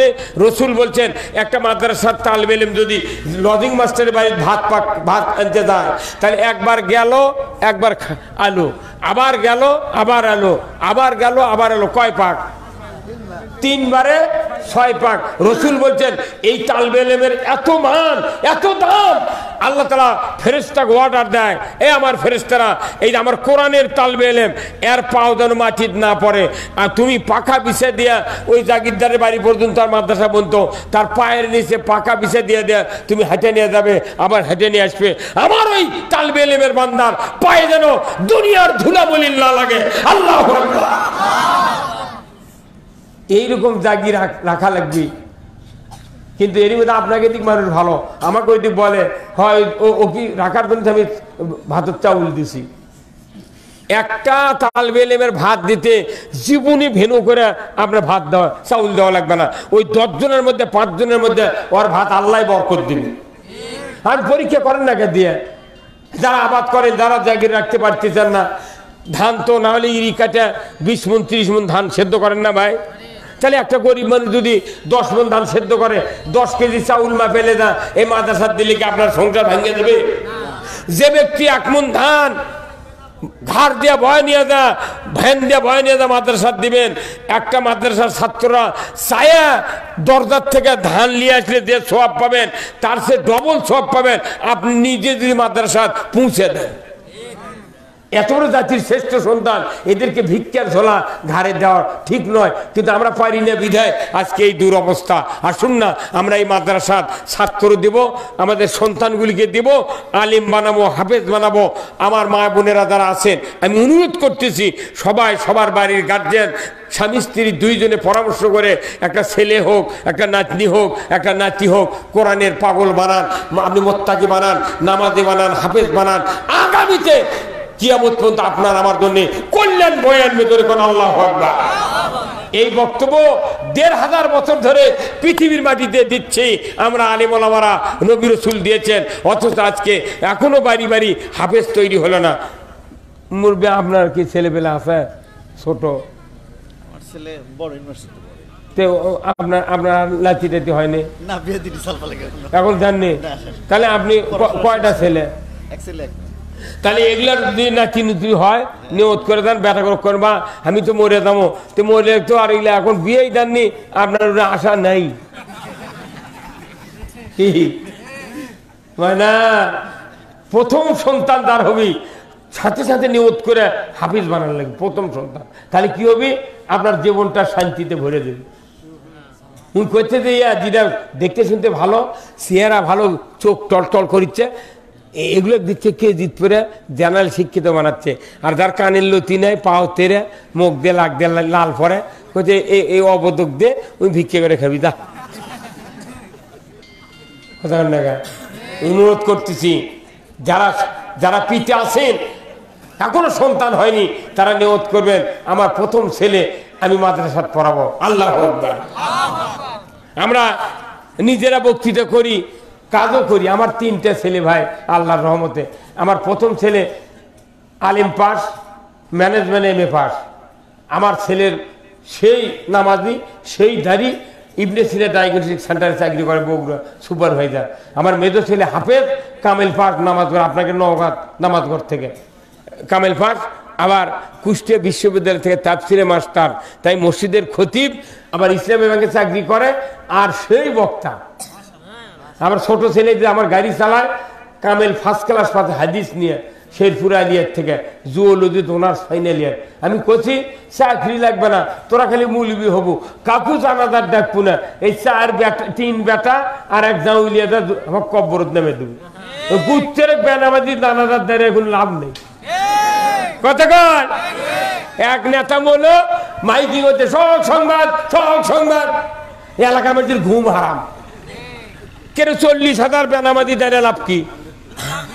আবার বাংলাদেশে তারা ভোটের আগে মরে, এর কি এতই ভাগ্য ভালো? ভোটের আগে যদি মরে, হিন্দু যদি চেয়ারম্যান এমপির দ্বারায় জানাজার সময় খারাপ। কথা কয় এত লোকের দরকার নাই। আপনার 3টা ছেলে 2টা ছেলে 1টা ছেলে, 1 ছেলের 2 হাত, 3 ছেলের 6 হাত, 2 ছেলের 4 হাত, এই 4 হাতের দাম কোটি কোটি টাকা। আর 20,000 লোক জানাজা হলো, কিন্তু আপনার ওই ছেলের হাতের দাম হবে না, কারণ ওর হাতের দোয়া কবুল হতেও পারে। আর আপনার বেটা যদি 3টে থাকে 6 হাতের দোয়া 100% কবুল হবে। আপনার সব বাদ দিয়ে আপনার এই নিজের সন্তানগুলিকে দিনদার ইমানদার বানাতে হবে। এই ব্যাপারে আমরা যত্নবান হই না, বুঝছেন? আজকে দেখেন না এই টাউন বন্ধুরা আমি দেখি ওই মায়েরা ছোট্ট ছোট্ট পিচ্ছি সোলফুলুক লিয়া কেজি দিয়ে দেয় ঢুকিয়ে দিয়া ওরা বাইরে বসতে খেতা সেলাই করে ফুল তোলে। আর হাফিজি মাদ্রাসা কি ডিগ্রি রে এখানে পড়ালি তার দোয়া কবুল হবি। সেই সন্তানও পড়ায়, একটা দিন মাও মাদ্রাসা আসে না, বাপ খেপে কয় তুই মাদ্রাসা গেছু পড়, আসে না। কি অনুরোধ করতেছি যারা গ্রামের লোক আছেন, আপনাদের সন্তান যদি নাও থাকে কিন্তু সহযোগিতা করে মুচকি হাসি দিয়ে ছেলেদেরকে এনকারেজ দেন, বাবা তোমরা ভালো করে লেখাপড়া করো, বাবা আপনার 10টা টাকা যদি এই মাদ্রাসার ব্যয় হয় আপনিও কিয়ামতের দিন সওয়াব পাবেন, আপনাকে আল্লাহ সুপারিশ করে ওই সন্তানের দ্বারা ওই ছেলের দ্বারা জান্নাত দিতে পারে। এ তো নেক আমলের বিষয়। আল্লাহ রসুল বলছেন ইজামাতাল ইনসানু ইনকাতানহু আমালু ইল্লা মিন সালাসাতিন ইল্লা মিন সাদাকাতিন জারিয়াতিন আও ইলমুহু ইয়াদু বিহিন নাস আও ওয়ালাদুন সালিহ ইয়াদু লাহু। আমার আল্লাহর নবী বলেছেন মানুষ মরে যাবে, সমস্ত আমল বন্ধ হয়ে যাবে, মাত্র 3টা আমল জারি থাকবে। 1 নম্বর সদকায়ে জারিয়া, মসজিদ মাদ্রাসা স্কুল কলেজ কালভার্ট ব্রিজ রাস্তাঘাট বৃক্ষরোপণ, এইগুলি হলো সদকায়ে জারিয়ার কাজ। 2 নম্বর এলেম, কোরআনের কথা শুনলেন জানলেন, এইগুলি মানুষকে বলে দিলেন। আল্লাহ রসুল বলেছেন বাল্লিগু আন্নি ওয়ালাউ আয়া, একটা কথাও যদি কোরআন হাদিসের আমরা জানি আল্লাহ রসুল বলেছেন মানুষের কাছে পৌঁছায় দাও। এই কথা কিয়ামত পর্যন্ত যতগুলি মানুষ পৌঁছাতে থাকবে তামাম সব প্রথম যিনি বলেছেন তার আমলনামায় দেওয়া হবে। 3 নাম্বার আও ওয়ালাদুন সালিয়াদু লাহু, নেক সন্তান যদি কাউরো হয়, এই নেক সন্তানের হাতের এত দাম, এই নেক সন্তানের হাত দিয়া আল্লাহর দরবারে যা চাবে তাই পাবে। ধরে কোন আল্লাহু আকবার। দুনিয়ার মানুষ যদি আমরা বুঝতাম সন্তানের হাতের এত দাম, সন্তানের আমলের এত দাম, সন্তানের কোরআন পড়ার এত দাম, সব বাদ দিয়া একটা বেটা আপাতত আমি হাফেজ বানাতাম, আলিম বানাতাম। ধরে কোন ঠিক কিনা? অনুরোধ করতেছি এই মাদ্রাসা সেই মাদ্রাসা, অনুরোধ করতেছি আজকে যদি বাংলাদেশে যদি এই মাদ্রাসার ছাত্র মুয়াজ্জিন হলে ইমাম হলে যদি 70,000 টাকা 90,000 টাকা যদি বেতন হতো, মসজিদের কমিটি মাদ্রাসার কমিটির ছাত্র বেটাকে অত্যাচারে একটা গরিবের বেটা মসজিদে ইমামতি পাতাম না। ওই কমিটির লোক বলতো বাবা তুই খেলে আজান দেওয়া শিখলে চাকরি আছে, আমি আছি। 70,000 টাকা বেতন হলে মানুষ লাফিয়া তার মাদ্রাসা ভর্তি করে দিল হয়নি। সরকার যদি আইন করতো প্রাইমারি চাকরি করবে, হাই স্কুল করবে, কলেজ করবে, হাফেজ হওয়ার পর তোমাকে চাকরি দেওয়া হবে। প্রত্যেকটা মাদ্রাসা 80 জন করে ছাত্র যদি হুজুররা ঢুকে লিয়া খিল লাঠি দিয়া পড়ালো হয়নি, বাইরে থেকে কর্তৃপক্ষ ছাত্রর বাপেরা দরজা ভাঙ্গে বলতো, এই হুজুর আমার বেটাকে ভর্তি করে লাও, তাকে হাফেজ দেওয়া হলে তো চাকরি নেই। তখন মানুষ খুঁজে খুঁজে মাদ্রাসার দুয়ার বার করলো হইল। আর এখন এসে মাদ্রাসার ছাত্র করে হাফেজ করে বেতন নেয়, চা চিন্তা মাদ্রাসা করছে, 3 টাকা বেতন লিয়া খালি ঘুরে ঘুরে বেড়াচ্ছে। এই জন্য যে এলেমে ওর টাকা নেয় সে এলেম মানুষ পড়ায় না। এই যে আপনাকে রাজশাহী, এটা বাগমারা, রাজশাহী মেডিকেল কলেজ আছে, 5000 সিট আছে, তাতে দরখাস্ত করে 51,000। 5000 হচ্ছে দরখাস্ত সিট, মেডিকেলের ডাক্তার পড়তে গিয়া তাই 51,000 দরখাস্ত করছে, তাহলে 46,000ই ফেল। তাও রেটিনা কোচিং করাচ্ছে, গাইড পড়াচ্ছে, পর বাবা পর চান্স পাওয়া লাগবে। আর মাদ্রাসা পড়ালে কোনো পরীক্ষা লেগেছে নাকি, বাবা তুই এনে দয়া করে পড়, বাবা যদি তুই ভিক্ষে করে খাওয়া লাগবে, বেটা করে কলে লাগবে, তোরা তো 4 বেটা, আমি একটা বেটাকে হাফেজ বানাবো, ওই যদি দিন আর না যায় 1 বিঘা জমি বা তোরা পক্ষ থেকে ওই বেটাকে লিখে দেবো। তাও তো তুমি আমাকে মরার সময় কোরআন পড়ার পারে, মরার সময় কোরআন পড়লে আপনি মুক্তি। হ্যাঁ, কিনা আগে আগে দেখিলে না এদের 20 সিটে না ভাই, ইনকে পাম্প করা মেশিন লয়, ইনকে পাম্প করে, পাম্প করার লল দেয় 20 সিটে, সেই পাম্প করা মেশিন তুলে দিয়ে এখন চার্জার নামিছে, খালি সুইচ দিল কতক্ষণ টাকা। আগে মানুষ পাও দিয়ে ভ্যান চালাচ্ছে, কতক্ষণ টাকা পাও দিয়ে ভ্যান চালাচ্ছে, সেই ভ্যান এখন চার্জার ব্যাটারি দিয়ে বাপরে বাপ কি জোরে দাঁড়িয়ে আসামগঞ্জে হাটত 12 মন পিঁয়াজের লোড দিচ্ছে, উই আসছে শিখদারি থেকে শাঁসা করে কতক্ষণ। তাহলে ভ্যানের উন্নতি হলো, সাইকেলের উন্নতি হলো, হুন্ডার উন্নতি হলো, আর আপনার ব্যাটার উন্নতি হলো না। আগে তাও মানুষ গরিব মানুষ পড়াচ্ছিল মাদ্রাসা, এখন আরো পড়ায় না, কোথাও পড়ে কি হবি, টাকা নেই পয়সা নেই, লোকে থাকতো এমনি চুক্তি কাম করবা, এই করলে কি হবে? আপনার লেখাপড়া শিখাতে হবে, আপনাকে কবরে বাঁচতে হবে, হাসরে বাঁচতে হবে। একটা মাথা নূরের টুপি যখন আল্লাহ ফেরেশতারা পরে দিবি, তখন হাসরের লোকেরা বুঝতে পারবি কি ভুল করেছি রে, একই গ্রামে বাস করছি রে, একই বীর করছে, আহা রে কি হলো রে, ওর মাথা নূরের তাজ আর আমার মাথা আগুন গলে পড়িচ্ছে। কি হুজুর আপনাকে বেটা ভাইতে আছে, মাথা সাথ দিয়েছেন হুজুর? আহারে টাকা টাকা পাগল, টাকা বানাচ্ছি। আমার 3টা বেটা কয়, আব্বা এম এ পাস করনো, কামেল পাস করনো, আব্বা চাকরি নাই। আমরা চাকরি করবো তো বগুড়া জেলা যাচ্ছু গা, ফরিদপুর ধোবার জন্য, ফরিদপুর থেকে। হ্যাঁ কোথায় আব্বা এটা কথা হলো, আমাকে আল্লাহ যেটি পাঠাতো সেটি আসবো। হ্যাঁ বা তুর্কের কোনো অপরাধ নেই, ভুল আমার। আমি মুক্তিযোদ্ধা স্বাধীনের সময় আমি তো দুয়মের ছাত্র, মুড়ি খিলেছি, পানি খিলেছি। সেই মানুষটা কে জানে রে সার্টিফিকেটের ইনকে দাম হবি, খালি একটা সার্টিফিকেট নিয়ে তুলি, আর আমার বুড়ি বইয়েরও চাকরি হলো। এখনো কিছু কিছু মুক্তিযোদ্ধা দেখি দাঁত টাত মুখ ঠিক আছে, চুল পাকেনি, কিছু আনেনি, কোথাও মুক্তিযোদ্ধা তুই হচ্ছু ভালো, কারণ তারিখের তো বেটা বাচ্চা মোট চাকরি হচ্ছে রে। খালি মুক্তিযোদ্ধা ঘাটা দেখে রাস্তা দেখে দিতেছে যে এটা ব্রিক বদর, ভাগ বদরে দেখান ব্রিক বদর কষে, উই যা দেখে দিতেছে উকিল মানুষ, যুদ্ধ করেনি, কিছু করেনি, তার গোটা পরিবারের চাকরি হয়ে গেছে রে। আহা কি রে, খালি সার্টিফিকেট শো করলি চাকরি, প্রাইমারি হাই স্কুল, আমাকে টেনশন, আমাকে কোনো চাকরি নেই। তাই চিন্তা করেছি আল্লাহ কিয়ামতের দিন জানো আল্লাহ এই দুনিয়ার আলেমের সার্টিফিকেট দিয়ে জানো আমরা মুক্তি পেতে পারি। এই দুনিয়ার কোনো দরকার নাই, আল্লাহ তুমি আমাকে রেজেক দিবে, এটা তুমি কোরআনে বলেছ। মানুষ সৃষ্টির 50,000 বছর আগে আল্লাহ মানুষের রেজেক তৈরি করছেন। যেরকম আল্লাহ, আমরা রেজেকের পাশে দৌড়াবো না, আমরা দৌড়াবো আল্লাহর রহমতের দিকে, দৌড়াবো, ঠিক কিনা? আমার ভাইরা আসুন না আমরা সবাই মিলে সেই দিকে পথ ধরি, সেই দিকে চলি। আসুন আমি আপনাদেরকে অনুরোধ করব, মা বোনেরা যারা আছেন সবাই মিলে নিজেদের সন্তানগুলিকে নামাজি, মোত্তাকি, পরহেজগার, কোরআন প্রেমিক বানান। এই দুনিয়াতে শান্তি পাবেন, আখিরাতে মুক্তি পাবেন। মৃত্যুর পর আপনার লক্ষ কোটি কোটি বছর কবরে থাকতে হবে। এই কবরের ঘরটা হবে জান্নাতের টুকরা, যেরকম আল্লাহু আকবার।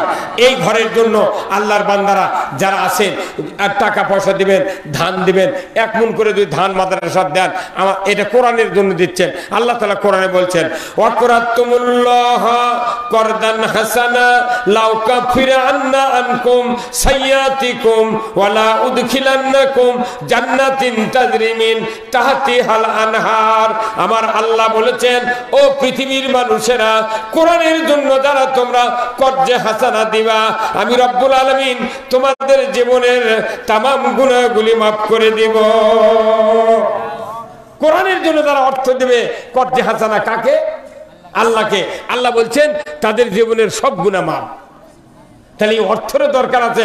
আল্লাহ কোরআনে বলছেন, ইন্নাল্লাহা ইশতারা মিনাল মুমিনিনা আনফুসাহুম ওয়া আমওয়ালাহুম বিআন্না লাহুমুল জান্নাহ। আমার রাসূল বলছেন যে যারা, আমার আল্লাহ কোরআনে বলছেন, ও দুনিয়ার মানুষেরা, আমি আল্লাহ তোমাদেরকে, মুমিন যারা, তাদেরকে জান্নাত বিক্রয় দেব, বিনিময়ে তোমাদের জান আর মাল চাই। আমাদের অর্থ ছাড়া জান্নাতে যাওয়া যাবে না। তাই আসুন আমার ভাইয়েরা, এই কোরআনের মাদ্রাসার জন্য যারা আগে দিয়েছেন, আমি আপনাদেরকে আবারও দেওয়ার জন্য অনুরোধ করছি। যারা এই দানের ব্যাপারে একটু হাত প্রসারিত করবেন, আল্লাহ তাআলা যেন কিয়ামতের ময়দানে সিদ্দিকে আকবরের সাথে জান্নাতুল ফেরদাউস নসিব করে দেন। জোরে কোন আল্লাহু আকবার।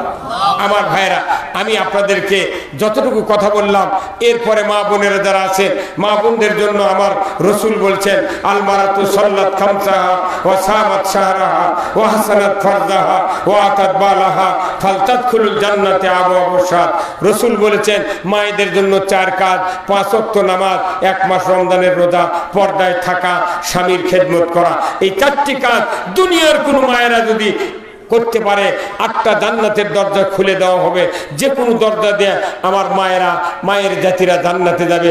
দুনিয়ার কোনো জিন ইনসান বাধা দিবে না। জোরে করেন সুবহানাল্লাহ। আমার ভাইরা, দুনিয়ার জমিনে যদি স্ত্রীকে জান্নাতি বানাতে পারেন, আমরা যদি স্ত্রীদেরকে জান্নাতি বানাতে পারি, জীবদ্দশায় আমার রাসূল বলেছেন, নির্ঘাত স্বামী তুমি জান্নাতে যাবা। আল্লাহর রাসূল বলেছেন, কিয়ামত হয়ে যাবে, মানুষগুলি 2 ভাগে বিভক্ত হয়ে যাবে। দীর্ঘদিন পর জান্নাতুল ফেরদাউসের ভিতরে আল্লাহর একজন বান্দি হাউমাউ করে কান্নাকাটি করবে। আল্লাহর ফেরেশতাকে বলা হবে, ফেরেশতা যাও আমার ওই জান্নাতুল ফেরদাউসে আমার বান্দি কেন কাঁদে, কি হয়েছে, জান্নাত কি ভালো লাগে না? এইবার ফেরেশতা গিয়ে বলবে, আল্লাহর বান্দি আপনি জান্নাতে আছেন, কেন জান্নাতের ভিতরে কান্না করছেন, জান্নাত কি ভালো লাগে না? আল্লাহর বান্দি বলবে, আল্লাহর ফেরেশতা, দুনিয়ার জমিনে আমি 70 বছর বেঁচে ছিলাম। আমার একজন চরিত্রবান মুমিন সলিহীন আমার স্বামী ছিলেন, তার চেষ্টা করে আমাকে নামাজি, পর্দানিশীন, ইসলামওয়ালা তৈরি করেছিলেন, যার বদৌলতে আল্লাহ তাআলা আমাকে খুশি হইয়া জান্নাতুল ফেরদাউস দিয়েছেন। কিন্তু আমি কাঁদি এই জন্য, আমি মৃত্যুর পর থেকে আজ পর্যন্ত দুনিয়ার ওই স্বামীকে চোখে দেখি না, জান্নাত ভালো লাগে না। আজকে বেহেশতের ভিতরে যদি দুনিয়ার ওই চরিত্রবান স্বামীকে যদি আমি চোখে দেখতে পাইতাম, আল্লাহর ইজ্জতের কসম আমি চক্ষু দিয়া দেখিয়া কলিজাটা জড়িয়ে নিতাম। জোরে কন্যা মারহাবা। স্ত্রী যদি জান্নাতি হয়, স্বামীর কথা জান্নাতের ভিতরে আলোচনা করবেন। আল্লাহ বলবেন, ফেরেশতা মুহূর্তকাল দেরি করো না, এই বান্দির স্বামী কোন বেহেশতে আছে খোঁজো। খুঁজতে খুঁজতে দেখা যাবে 8 নম্বর জান্নাতে আল্লাহর একজন বান্দা ফুপিয়ে ফুপিয়ে কান্নাকাটি করছেন। ফেরেশতা বলবেন, আল্লাহর বান্দা কেন কাঁদেন, জান্নাত কি ভালো লাগে না, কি হয়েছে আপনার, কেন কাঁদেন? এইবার আল্লাহর বান্দা বলবে, রব্বুল আলামিনের ফেরেশতা, দুনিয়ার জমিনে আমি 80 বছর বেঁচে ছিলাম, আমার একজন মুমিনা সলিহা স্ত্রী ছিলেন, আমি তাকে দ্বীন ঈমান শিক্ষা দিয়া জান্নাতের পথের পথিক বানাইছিলাম। আজকে মৃত্যুর পর থেকে আজ পর্যন্ত আমি তাকে চোখে দেখি না। জান্নাতের হুল গেলে মান ভালো লাগে না। বেহেশতের ভেতরে যদি আমার স্ত্রীকে চোখে দেখতে পারতাম, আমার চক্ষু দিয়ে দেখিয়া কলিজাটা জুড়িয়ে নিতাম। আমার আল্লাহ বলবেন, ফেরেশতা দেখো না, আমি তোমাকে বলে দিচ্ছি, যে স্বামীর কারণে স্ত্রী জান্নাতুল ফেরদাউসে গিয়েছে, আমি আল্লাহ স্বামীর উপর খুশি হইয়া ওই স্ত্রীর কাছে প্রমোশন দিয়ে দিলাম, তুমি তাড়াতাড়ি করে আমার বান্দাকে 1 নম্বর জান্নাতে উঠাইয়া দাও। জোরে কন্যা মারহাবা। আমার ভাইয়েরা, দুনিয়ার স্ত্রীকে যদি আমরা জান্নাতি বানাতে পারি, আল্লাহর ইজ্জতের কসম আমরাও জান্নাতে যাব। এই জন্য স্ত্রী যদি সতী সাধবী হয়, স্বামী যদি নেককার হয়, মুত্তাকি হয়, আমার রাসূল বলেছেন স্বামী স্ত্রী দুইজনই জান্নাতে। সতী নারীর পতি হয় রে পর্বতের চূড়া, অসতী নারীর পতি ভাঙ্গা নায়ের গোড়া, খালি পায়ে হাঁটা ভালো কষা জুতা যারো, দেশ হতে বিদের ভালো কল্লা নারী যারো। আমার মা বোনেরা, অনুরোধ করতেছি, স্বামীর সাথে দুর্ব্যবহার করবেন না, স্বামীর আনুগত্য করবেন, পর্দায় থাকবেন, 1 মাস রোজা করবেন, 5 ওয়াক্ত নামাজ পড়বেন, যে কোনো দরজা দেয়া আল্লাহর জান্নাতে যাবেন। আমার মা বোনেরা, ভাইজানেরা, বাপজানেরা যারা আছেন, যুবক ভাইয়েরা, পিতামাতার খেদমত করবেন। আমার আল্লাহ কোরআনে বলছেন, ওয়াকাদা রব্বুকা আল্লা তা'বুদু ইল্লা ইয়াহু ওয়া বিল ওয়ালিদাইনি ইহসানা। ও দুনিয়ার যুবকেরা, তোমরা আল্লাহর ইবাদতের পর পিতামাতার ইহসান করো। দুনিয়ার জমিনে যে বাবা আপনাকে আমাকে জন্ম দিয়েছেন, ওই বাবার চেহারার দিকে যদি নেক নজরে একবার তাকান, একটা কবুল হজের সওয়াব আপনার আমার আমলনামায় লিখে দিবে। আল্লাহ রাসূল বলেছেন, প্রতি নজরে নজরে হাজ্জাতাম মাবরুর, কবুল হজের সওয়াব। ও আমার যুবক ভাইয়েরা, আজকে বাংলাদেশে হজ করার টাকার পরিমাণ হলো 8 লাখ টাকা। কয় লাখ? এবার হজ করার টাকা 8 লাখ। মক্কাত না যা, বাপ যদি বাঁচা থাকে বরদাত করে পাইনি আর সাবান নিয়ে যা, বাপের পাও ধুয়ে দেয়া, ওই ভালো করে তাকান, আব্বা সালাম আলাইকুম, ভালো আছে? খালি না হাসি মুখে কথা কবেন আর তাকাবেন, তাকানে তাকানে সওয়াব পাবেন। ও এত টাকাতে কে হজ করবি না? কেন মক্কা কি আগে গেছে না আগে যাচ্ছে? টাউন বড়, হ্যাঁ বড়, তো মক্কা আগে যাচ্ছে, অথচ টাকা বাড়িচ্ছে। কারণ কি? টাকার মান কমে যা হচ্ছে কি, একটা করে হাজিক একজন লিয়ে যা 5 বার বেচিচ্ছে। এটি থেকে লিয়ে যা নাটোর বেচলে, নাটোর থেকে রাজশাহী, রাজশাহী থেকে ঢাকাত, ঢাকার থেকে এয়ারপোর্টে, এয়ারপোর্ট থেকে এহসান গুরুবক, সেটি থেকে আবার সৌদি লিয়ে বেচছে। 5 বেচা দিচ্ছে, 5 হাতে 2.5 লাখ টাকা লাভ করছে। কত কোনে গা? এটা আপনাকে রাজশাহী বাগ মারা না, এটা আপনাকে কুশারে গোরকুন্টি বানায় ভাই, এতে নলডাঙ্গা বানায়, তার ঝলমলে বানেশ্বর বানায় না। নাটোর আবার গোড়ের আড়ত আছে। এই বানেশ্বর, নলডাঙ্গা এগুলো কুশারে গোড়ের চৌকি, মনে করেন 45 থেকে 60 টাকা কেজি। এটি থেকে পাইকারি লিয়ে যা উমরপুরে হাড়ত বেচিচ্ছে হচ্ছে আপনার 75। উই আবার পাইকারি লিয়ে যা নন্দীগ্রাম বেচিচ্ছে 90 টাকা। উই পাইকারি লিয়ে যা গুলিয়ার হাড়ত বেচছে 105 টাকা। যাই কিনিচ্ছে তাই লাভ করছে। এই হজ করা এরকম হতে বুঝছেন, যাই হাজি ধরে দিচ্ছে উই লাভ করছে। কত কোনে গা? আমার বউ মানুষ কত ভাই না হজের এলে কাম করেননি, আপনি 10 জন হাজি দেন, আপনার ফিরি লিয়ে যাবো। আমি মানুষ পাও ধরে তেল মাখাবার পারবো না, তুই লিয়ে যা ভাত খিলাবো না, পরে যা আমার দুর্নবই করে এক ধর তোরা।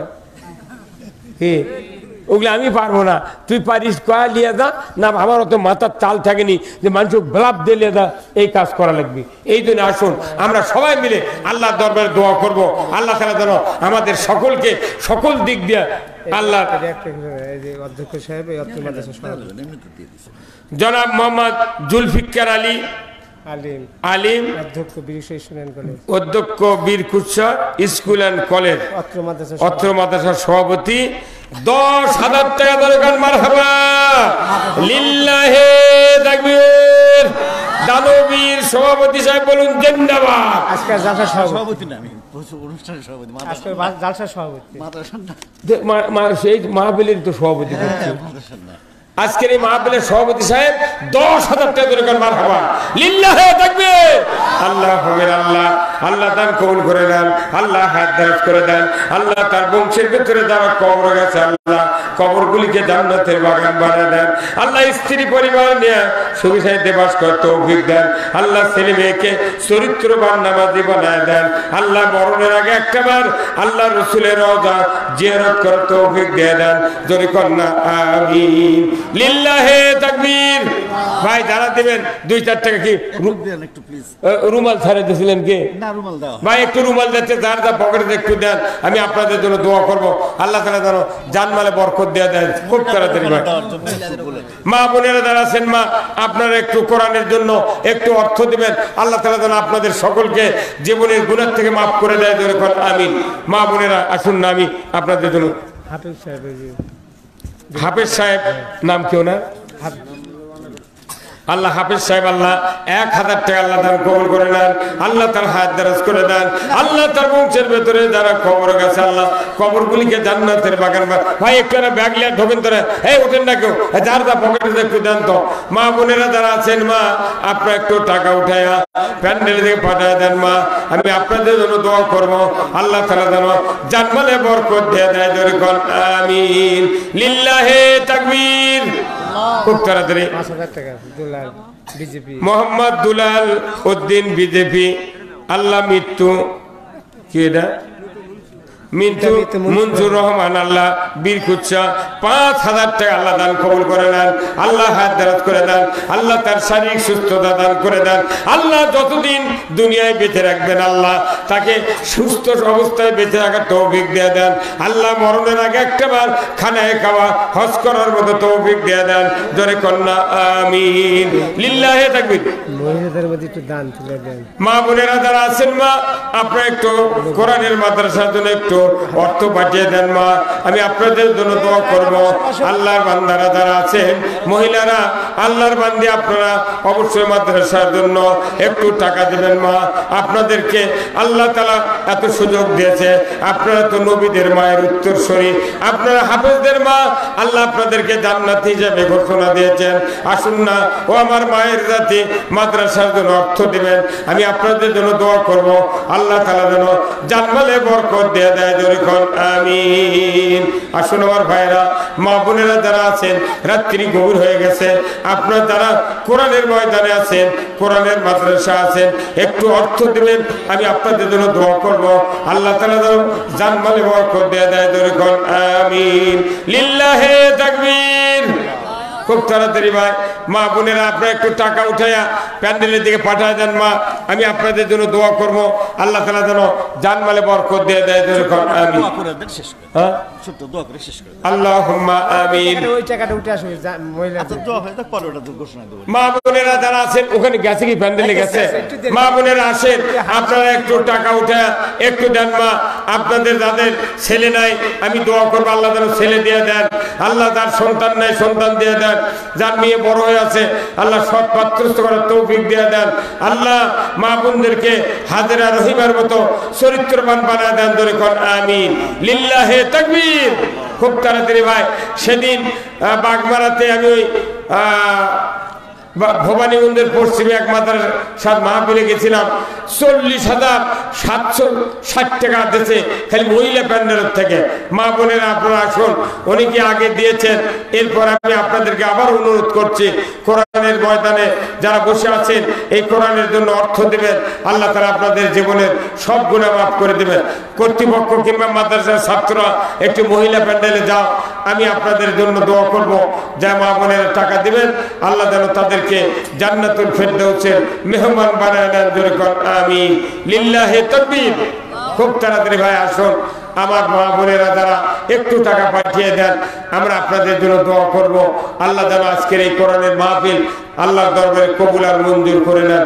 সবাই একটু ইস্তেগফার পাঠ করেন, আস্তাগফিরুল্লাহাল্লাযী লা ইলাহা ইল্লা হুয়াল হাইয়ুল কাইয়্যুম ওয়া আতুবু ইলাইহি, আস্তাগফিরুল্লাহাল্লাযী লা ইলাহা ইল্লা হুয়াল হাইয়ুল কাইয়্যুম ওয়া আতুবু ইলাইহি। আমার ভাইরা সবাই যার যার মতো আমরা দোয়া করব, আল্লাহুম্মা আমিন। ربنا ظلمنا أنفسنا وإن لم تغفر لنا وترحمنا لنكونن من الخاسرين أي الله تعالى আল্লাহ এই বীরকুচ্চা আল্লাহ নুরানিয়া হাফিজা মাদ্রাসা কর্তৃক আয়োজিত আজকের এই কোরআনের মাহফিলে হাজার হাজার মুসলমান নরনারী কোরআনের ময়দানে বসেছিলেন আল্লাহ। আজকে বিদায়ের সময় অনেক মানুষ বাড়ির দিকে চলে গিয়েছে, যাদেরকে নিয়ে হাত তুলেছে আল্লাহ তারা সহ সকলের জীবনের গুনাহ খাতা আপনি মাফ করে দেন আল্লাহ। মা বোনের যারা হাত তুলেছেন মা বোনদেরকে হাজেরা রহিমার মতো চরিত্রবান বানিয়ে দেন, যাদের ছেলে নেই ছেলে দিয়ে দেন, নিঃসন্তানীকে সন্তান দিয়ে দেন আল্লাহ। তার মেয়ে বড় হয়েছে আল্লাহ সৎ পাত্র করার তৌফিক দিয়ে দেন আয় আল্লাহ। সকলের ঘরে ঘরে হাফিজে কোরআন আপনি আল্লাহ তৈরি করার সুযোগ করে দেন আল্লাহ। মাদ্রাসার কর্তৃপক্ষ, ম্যানেজিং কমিটির কর্তৃপক্ষ, মাদ্রাসার সভাপতি সেক্রেটারি আল্লাহ, আজকের মাহফিলের সভাপতি সেক্রেটারি যারা আছেন সকলকে আল্লাহ আপনি জান্নাতের জন্য কবুল আর মঞ্জুর করে নেন আয় আল্লাহ গো। ও মাবুদ কিচ্ছু চাই না, জীবদ্দশায় বাংলাদেশটাকে আল্লাহ কোরআন বিজয় হয়েছে দেখে মৃত্যুবরণ করার তৌফিক দিয়ে দেন রব্বুল আলামিন। আয় আল্লাহ আজকের কোরআনের মাদ্রাসা কিয়ামত পর্যন্ত আপনি কায়েম রাখেন আল্লাহ। যতদিন এই মাদ্রাসা কায়েম থাকবে ততদিন মানুষ কবরে শুয়ে শুয়ে সওয়াব পাবে আল্লাহ। এই মাদ্রাসা দ্বারা অর্থ দিলেন, ধান দিলেন, চাল দিলেন, সহযোগিতা করলেন, সকলের দান কবুল করিয়া তাদের বংশের ভেতরে যারা দরদের বাপ মাকে হারিয়েছেন, ভাই ব্রাদার আত্মীয় স্বজন সকলের কবরগুলিকে জান্নাতের বাগান বানায়া দেন আল্লাহ। বীরকুচ্চা সহ চতুর্দিক থেকে যতগুলি গ্রামের মানুষ কোরআনের মহব্বতে হাজির হয়েছিলেন সেই গ্রামের মাটির নিচে যত মুমিন মুমিনাত চিরবিদায় নিয়ে শুয়েছেন আল্লাহ সকলের কবরগুলিকে জান্নাতের বাগান বানায়া দেন।